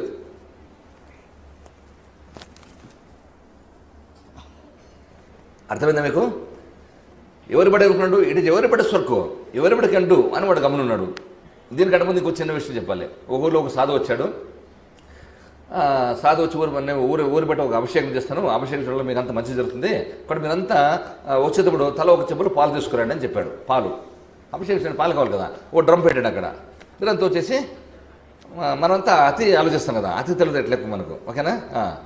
కాబట్టి అందరూ పాలు తీసుకున్నామంటే సరే, ఎవరో పాజిటివ్ థింకింగ్ ఉన్నాడు, పాలు తీసుకొచ్చాడు. మంచి కోసం కదా, మన ఊరు మంచి కోసమే కదా, సాధు ఏదో అభిషేకం చేస్తాడు, మన ఊరు మంచి జరుగుతుందని చూసి వాడు నిష్కల్మషంగా వాడు చెప్పినట్ల చెంబులు పాలు తీసుకొచ్చాడు. మనకు కొంచెం ఒక్కరంగా నెగిటివ్ ఆలోచనలు ఏమనుకుంటారు, అరే అందరూ తెచ్చినప్పుడు నేను ఒకటి తేకపోతే ఏమవుతుంది, నేను నీళ్ళు తీసుకుందామని చెప్పేసి వాడు అయినా పోసేది చూసాడా, చే అడ్డుపెట్టి పోస్తామని చెప్పేసి వాడు అనుకున్నాడు. వాడు అనుకుంటే నెగిటివ్ దిక్కు ఎక్కువ ఆలోచించేది, నెగిటివ్ స్ప్రెడ్ అవుతుంది. కాబట్టి వాడు అట్లా ఆలోచించాడు. వాడు తెచ్చి ఎవరు చూడకుండా నీళ్ళు తెచ్చేసి దాంట్లో పోసాడు. అట్లా అందరూ కూడా అంతే కదా, అందరూ కూడా అట్లా ఆలోచించి అందరూ మొత్తం లాస్ట్కి సాధు వచ్చేసి తీసి అంత నీళ్ళు ఉండే దాంట్లో. చూసారా? అంటే ఒక నెగిటివ్ ఆలోచిస్తే అందరూ అట్లా ఆలోచించారు, అందరూ నీళ్ళు, ఒకటి కూడా పాలు తీసుకోలేదు. అర్థమైందే? కాబట్టి ఎంత నెగిటివ్ థింగ్ అట్లా ఉంటుంది. అర్థమైందే? కాబట్టి మనం ఎప్పుడు కూడా మనం పాజిటివ్ థింకింగ్ చేయాలి, ఎప్పుడు కూడా మనం మోసం చేయకూడదు. అర్థం, మనల్ని మనం మోసం చేసుకోవట్లే, అట్లా ఇవంటి నెగిటివ్ థింకింగ్ చేయకూడదు. సరే, ఇప్పుడు ఈ వర్క్ కూడా అంతే, ఒక వర్క్ ఉంది to be done by 4 people, everybody, anybody, somebody, nobody. Everybody ఏమనుకున్నాడు, ఇట్ ఈజ్ ఎవరిబడి వర్క్, ఎవరైనా చేయాలనుకోండి, ఎవరు చేయలేదు. ఎనీబడి ఏమనుకోండి, ఇట్ ఎనీబడీస్ వర్క్, ఎవరైనా చేయొచ్చని వాడుకున్నాడు. సంబడి ఏమనుకోండి, it somebody's work, somebody can do అని వాడుకున్నాడు. లాస్ట్కి nobody has done that work, it remains unattended. అర్థమైందే? ఇప్పుడు రెస్పాన్సిబిలిటీ అనేది ఎప్పుడు కూడా ఇట్లా ఉంటుంది. కాబట్టి ఈ రెస్పాన్సిబిలిటీ ఎప్పుడు కూడా మనం ఫీల్ అవ్వకూడదు. రెస్పాన్సిబిలిటీ అవ్వాలి, బాధ్యత ఫీల్ అవ్వాలి, బాధ్యత మనకి ఇచ్చిన కర్తవ్యాన్ని మనం నిర్వర్తించాలి అని చెప్తూ నాకు ఈ అవకాశాన్ని ఇచ్చినటువంటి మన రాఘవరావు గారికి, మరి ఈ పరీక్షలో నేను సహజంగా చెప్పే అలవాటు నాకేం పెద్ద గెస్ట్ అని కిరీటం పెట్టి పిలిచారు. నేను కొంచెం తెలిసినప్పుడే నోట్స్ ప్రిపేర్ చేసుకొచ్చాను. మరి నిన్న నేను సహజంగా చెప్పిన దానికి ఈరోజు నోట్స్ ప్రిపేర్ చేసుకుంటా చెప్పిన దానికి మరి తేడా, నేను ఈ పరీక్షలో పాస్ అయ్యానా ఫెయిల్ అయ్యానా మీరే చెప్పాలి. నాకు ముందే చెప్పాను, ధ్యానంలో మీ అంత అనుభవం కానీ మీ అంత జ్ఞానం కానీ మీ అంత సాధన సంపత్తి కానీ లేదు. ఇది నాకు తోచిన జ్ఞానాన్ని నేను మీకు పరిచయ ప్రయత్నం చేశాను. మరి ఆ పరీక్ష పాస్ అయ్యలేదు మన రాఘుల సార్ చెప్తారు. నేను ఈ పరీక్షలో నన్ను చీఫ్ గెస్ట్ పిలిపించి ఇక్కడ కూర్చోబెట్టి చెప్పడానికి నేను పాస్ అయ్యలేదు సార్ చెప్తారు. Thank you 1.5. ఆయన డిపార్ట్మెంట్ పోలీస్ డిపార్ట్మెంట్ చాలా మేధస్సు ఉన్న డిపార్ట్మెంట్. అంచేత ఏ ప్రాబ్లం అయినా భలే మేనేజ్ చేస్తారు. ఇంకా మీరు గమనించారో లేదో, ఈ మైక్ పని చేయకపోతే ఆయన ఏమన్నారు, మైక్ కూడా ఆగి భయపడుతుంది, నాకు లోపు కట్టిందని. అక్కడ అందరినీ నవ్వించడమే కాదు, బాగా కవర్ కూడా చేశారు. సరే, ముందు మీ మేడం నాలుగు మాటలు మాట్లాడారు. ఆమె పాపం పెద్ద మాట్లాడలేదు. పేరు చెప్పి అందరికి నమస్కారం చెప్పి తర్వాత మేమందరూ కూడా ఈ పిరమిడ్ ధ్యానం చేస్తున్నాము. పిరమిడ్ వ్యాలీ ఇంటర్నేషనల్ బెంగళూరుపై చాలాసార్లు అక్కడే ఉన్నాము, చాలాసార్లు పోయాము. అక్కడ పత్రికారు ఉన్నప్పుడు కూడా చూసాము. మళ్ళీ కడతాలు మహేశ్వర పిరమిడ్ తెలంగాణ ఇక్కడ ఉంది, అక్కడ పోయాము, పెద్ద పిరమిడ్. తర్వాత ఇక్కడ కొట్టాల పిరమిడ్స్ అక్కడ పోయాము, చాలా పిరమిడ్స్ చూసాము. భద్రసార్తో చాలాసార్లు అక్కడ డిసెంబర్లో జరుగుతుంది కదా కడతాల్లో, ఇది మన పేరు మహేశ్వర పిరమిడ్, అక్కడ పోయేప్పుడు కూడా. తర్వాత బెంగళూరులో చాలాసార్లు పోయాము. అందరూ 2 పూట్ల చేస్తారు. అది పిరమిడ్ క్యాంప్స్ పెట్టుకుని చేస్తారు. తర్వాత పిరమిడ్ చైర్స్ ఎక్కువ ఉన్నాం, వీళ్ళకి స్టడీ చైర్స్ అంటారు. నెల్లూరులో సునీల్ ఉంటారు, సునీల్ నెల్లూరులో మన పత్రిక కూడా పోయినారంట అక్కడికి. మేము పిల్లలు చదువుకోవడానికి పిరమిడ్ చైర్ కూర్చొని చదువుకోవడానికి పైన పిరమిడ్ అట్లా డిజైన్ చేసి చైర్స్ కూడా తెప్పించి 2 పిల్లలకి 2 చైర్లు తెప్పించేసి ఆ పిరమిడ్ చైర్స్ కింద కూర్చొని చదివేట ఏర్పాటు చేశాను. అట్లా మేము కూడా పిరమిడ్ ధ్యానం తెల్లవారుజామున అంటే 2 పూట్ల, తెలుసు కదా మనకు ఎవరి వయసు 8 నిమిషాలు అన్ని నిమిషాలు 2 పూట్ల చేయాలని ఆ ప్రకారము. రాత్రి పడుకునే ముందు ఒకసారి చేస్తారు, తెల్లవారు లేస్తానే ఒకసారి చేస్తారు పిల్లలు. నేను ఒకసారి చేసి ఎగ్గొట్టినా కూడా వాళ్ళు మాత్రం ఖచ్చితంగా, మా మిస్సెస్ మా పెద్ద పాప స్వీట్స్ ప్రిపేర్ అవుతుంది, రెండో పాప ఏదో హోంవర్క్ ఉంటే రాలేదు, రెండో పాప కూడా, 2 అమ్మాయిలే నాకు. అమ్మాయి చదువుకుంటుంది రెండో పాప, పెద్ద పాప, వీళ్ళు 3 మాత్రం నేను 100% ఒకసారి నా రాతంతా మేలుకుంటాము, ఒకసారి టైం ఉండదు, నాకు క్యూ లైన్స్ ఎక్కువ ఉంటాయి. ఇప్పుడు కూడా బయట క్యూ లైన్ ఉంది. వీరంతా అదృష్టవంతులు, ఇంత క్యూ లైన్లో వీరంతా డైరెక్ట్ పోయేసి దర్శనం చేసుకున్నారు. చాలా అదృష్టం. దీనికంత కారణము మీ యొక్క ధ్యాన శక్తి, గురు కృప, వెంకటేశ్వర స్వామికి. ఇది 3 మీ ధ్యాన శక్తి. ధ్యానులు కాబట్టి ధ్యానులకి ప్రకృతి కూడా, భగవంతుడు కూడా, గురువు కూడా అనుగ్రహిస్తాడు. కాబట్టి మీరు ధ్యానులు, మీ ధ్యాన సాధన మీకు ఆ భాగ్యం కల్పించింది. నెక్స్ట్ గురు కృప, రెండోది వెంకటేశ్వర స్వామి అనుగ్రహం. ఈ 3 వల్ల మీకు ఇంత రష్ ఉండి బయట క్యూలైన్ ఉన్నా కూడా మీరు డైరెక్ట్ వేసి 1 గంట లోపల దర్శించి, నాకు మా హోంగార్డ్ చెప్పారు, సార్ 1 అవర్ దర్శించి బయటకు వచ్చేసామని. మీకు 2 హోంగార్డ్స్ పంపించాను. కాబట్టి దర్శనమైంది. కాబట్టి మీరు ఎంతో అదృష్టవంతులు. ఎందుకంటే చాలా మంది ఇప్పటికి క్యూలైన్లో బయట ఉన్నారు పాపం. కాబట్టి అట్లా జరిగింది. కాబట్టి మేము కూడా నిరంతరం సాధన చేస్తాం. మీరంతా సాధన చేయండి, దాని యొక్క బెనిఫిట్ మీరు మీ కుటుంబస్తులు అనుభవించండి. అందరూ సర్వేజన సుఖినో భవంతు. Thank you. మాట్లాడినా ఫస్ట్ మేడం అందరికి నమస్కారం చెప్పే. ఒకటే, మీరు ఇవన్నీ వెళ్ళి అన్నారు కదా, కట్టాలి వాటి గురించి, జ్ఞానం గురించి బైక్ లేకుండా మాట్లాడతావా? ఒక్కసారి మాట్లాడు. నువ్వు పోయావు, అవన్నీ చూసావు కదా. ఓకే, కొంచెం ఎదురుకు రమ్మాలి, అయితే కొంచెం దగ్గర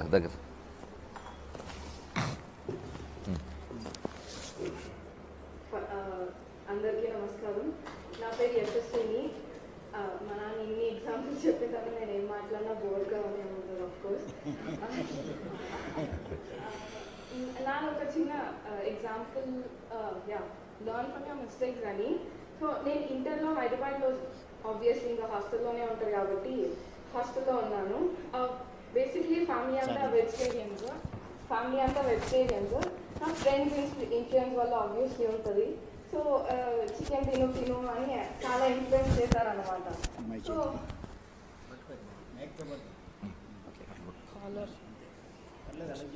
okay, yeah. Influence, of course bad influence అనేది ఉంటుంది కాబట్టి ఏదో నా కన్సైన్స్ వల్ల వాళ్ళు అడుగుతున్నారు సరే అని నాన్నకు కాల్ చేశాను అన్నమాట. ఒకసారి నాన్న అంటే తినకుండా ఏదో కన్సైన్స్ ఆపింది అనమాట నన్ను. నాన్న అడిగాను, నాన్న ఇలా చికెన్ తినమంటున్నారు అని. సో నాన్న అలర్ట్ అయిపోయి చెప్పారనమాట, దిస్ ఇస్ నాట్ అస్, అంటే మనం ఇలా అంతా కాదు, వెజిటేరియన్ అదంతా అంటే మంచిది అలా అంతా. సో అప్పుడు కన్సైన్స్ వచ్చిందనమాట. సో అంటే లర్న్ ఫ్రమ్ యువర్ మిస్టేక్స్. అంటే నేను ఆ మిస్టేక్ అంటే ఫస్ట్ ఆఫ్ ఆల్ అడగడమే చాలా తప్పు, అడగడమే తప్పు. కాకపోతే ఇంకా ఏదో ఆ కన్సైన్స్ వచ్చింది, ఇంకా అడిగాను, నాన్నగారు వద్దన్నారు. I get it. అంటే అప్పుడు సరే తినకుండా ఐ హ్యావ్ ఆస్డ్, నాన్న అడిగాను కాబట్టి నాకు అదో సంతోషం అనమాట. Learn from you. ఇంకా అప్పటి నుంచి అంటే నేను తినలేదు, చాలామంది ఫ్రెండ్స్ని నేను ఇన్ఫ్లుయెన్స్ చేసి, గుడ్ ఇన్ఫ్లుయెన్స్ చేసి వెజిటేరియన్గా మార్చాను కూడా. Yeah, that is the thing. So I will accept my mistake. అప్పుడు నేను అడగడం definitely that is my mistake. కాకపోతే I will accept now and tell that. అంతే. Thank you so much. నేను ఇప్పుడు నాది ఎంఏ అయిపోయింది. నేను ఇప్పుడు సివిల్స్కి ప్రిపేర్ అవుతున్నానండి. Thank you all.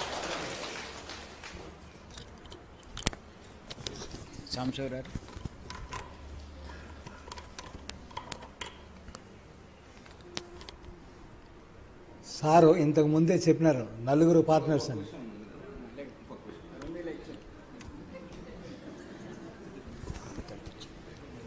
మీ పిల్లల పెంపకంలో ఇంకో చిన్న విషయం మర్చిపోయాను. ఇప్పుడు జనరల్గా మనం చైతన్య నారాయణ ఇక్కడ చదువుతుంటారు కదా పిల్లలు, ఎందుకంటే మీకు ఉపయోగపడే చెప్తున్నా.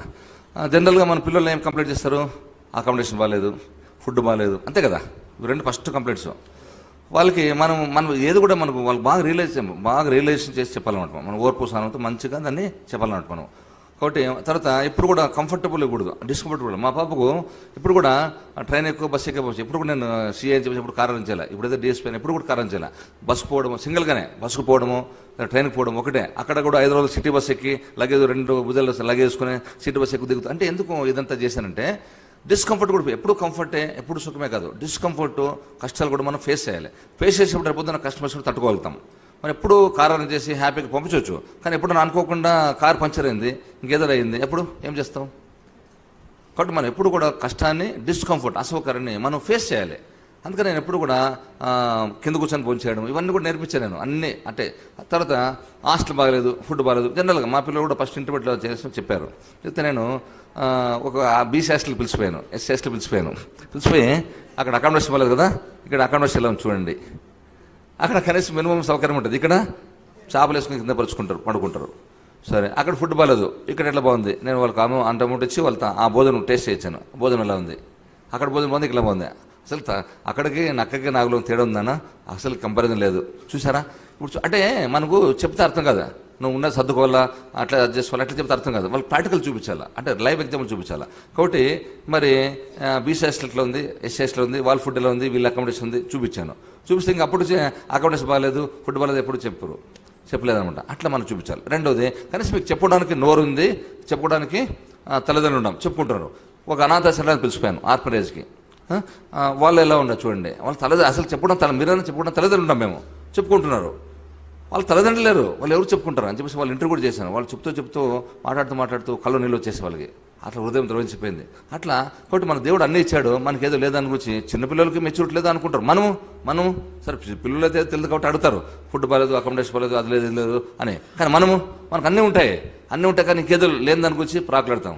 మన దేవుడు అన్నీ ఇచ్చాడు, కళ్ళు ఇచ్చాడు, చెవులు ఇచ్చాడు, 2 కాళ్ళు ఇచ్చాడు, చాలదా? శరీరంలో అన్నీ సక్రమంగా ఉంటాయి, చాలదా? కానీ ఇవి లేని వాళ్ళ గురించి దానికి తెలుసు. మనం కళ్ళు లేని వాళ్ళ గురించి గుడ్డి వాడిని చూస్తే కళ్ళు విలువ తెలుస్తుంది, అర్థమైందే.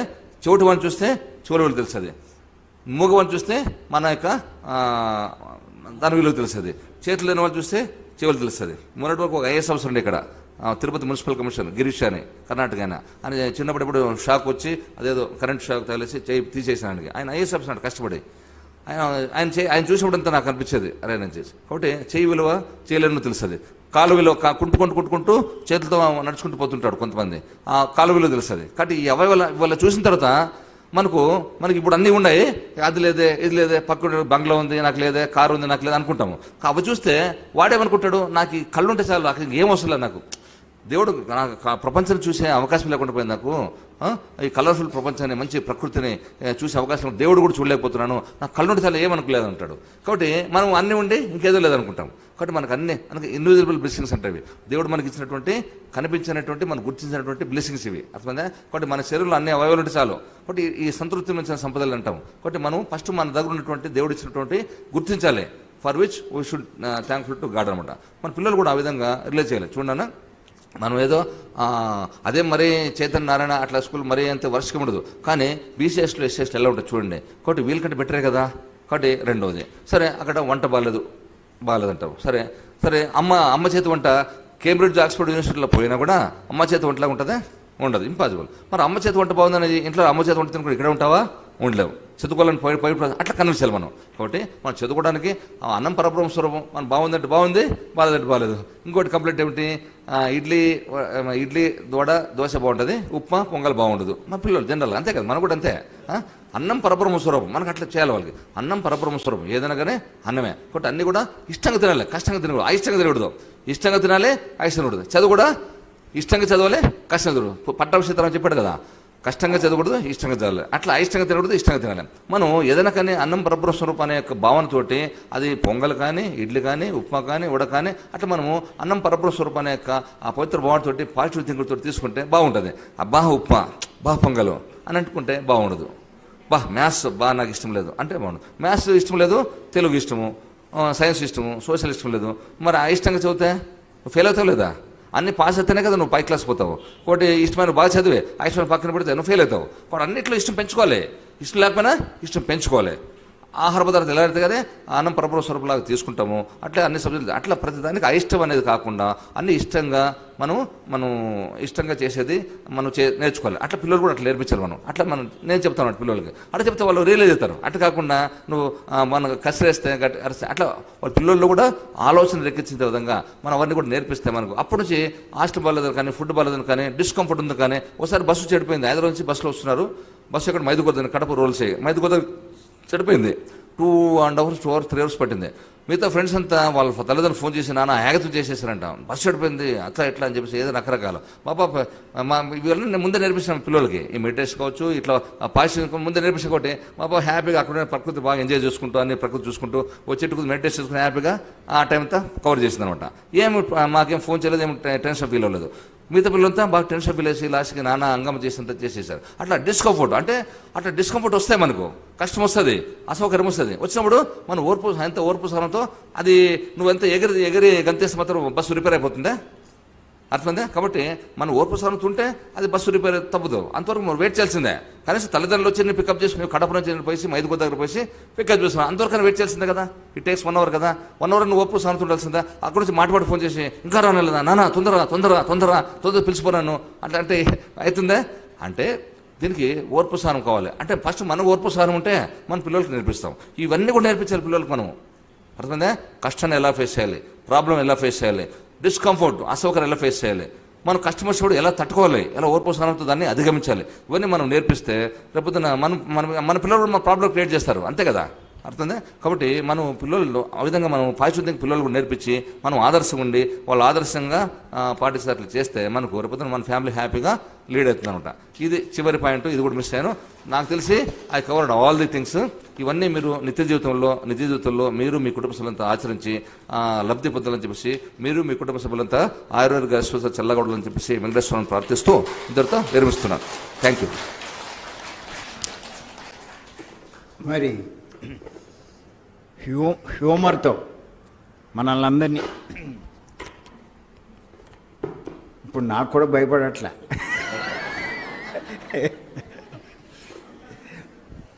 నవ్విస్తూ కథలు చెప్తూ ఎన్నో నీతి మనకి ప్రతి ఒక్కరూ జీవితంలో పాటించవలసినటువంటి ఎన్నో విషయాలైనా మరి కాస్త టైంలో మనకి ఇవ్వడం జరిగింది. నిజంగా ఇవన్నీ ఆచరిస్తే చాలా అద్భుతంగా ఉంటుంది. మరి వారికి మరొక్కసారి మనం గట్టిగా ధన్యవాదాలు చెప్దాం.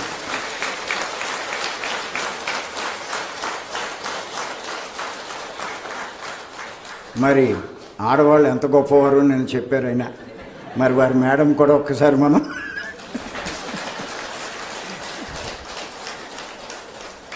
వారి అమ్మాయికి కూడా ఇంకోసారి మనం ధన్యవాదాలు చెప్దాం. ఈ సందర్భంగా రండి గమని, మీరు ఏదో మాట్లాడుతున్నారు కదా.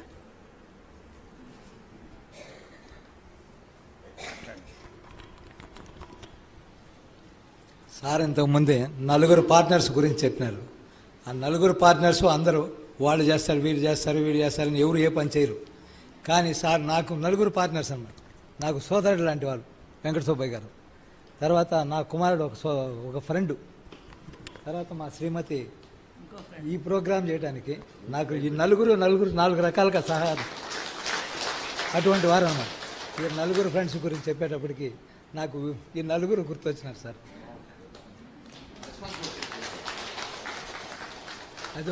అదొకటి నేను కట్ చేశాను. నేను ఎప్పుడు కూడా మైక్ పట్టుకొని స్పీకుని ఎప్పుడు మాట్లాడలేదు. ఇది ఎక్కలేదు ఇంకా, అది ఒకటి పెట్టుకుంటా. నాకు తెలిసి నేను ఎప్పుడు ఇంతవరకు మైక్ ఎత్తుకుని మాట్లాడలేదు. సారం చూసిన తర్వాత ఇన్స్పిరేషన్ వచ్చింది. నాకు తెలిసి నేను సార్ ఎన్నోసార్లు పిలిచినారు నన్ను. సార్ రాన్నా సార్ నేను 16 నుంచి ప్రతి నెల భీమవరం పోతాను సార్, ప్రతి నెల పిలుస్తారు నన్ను సార్. మైక్ లేకుండా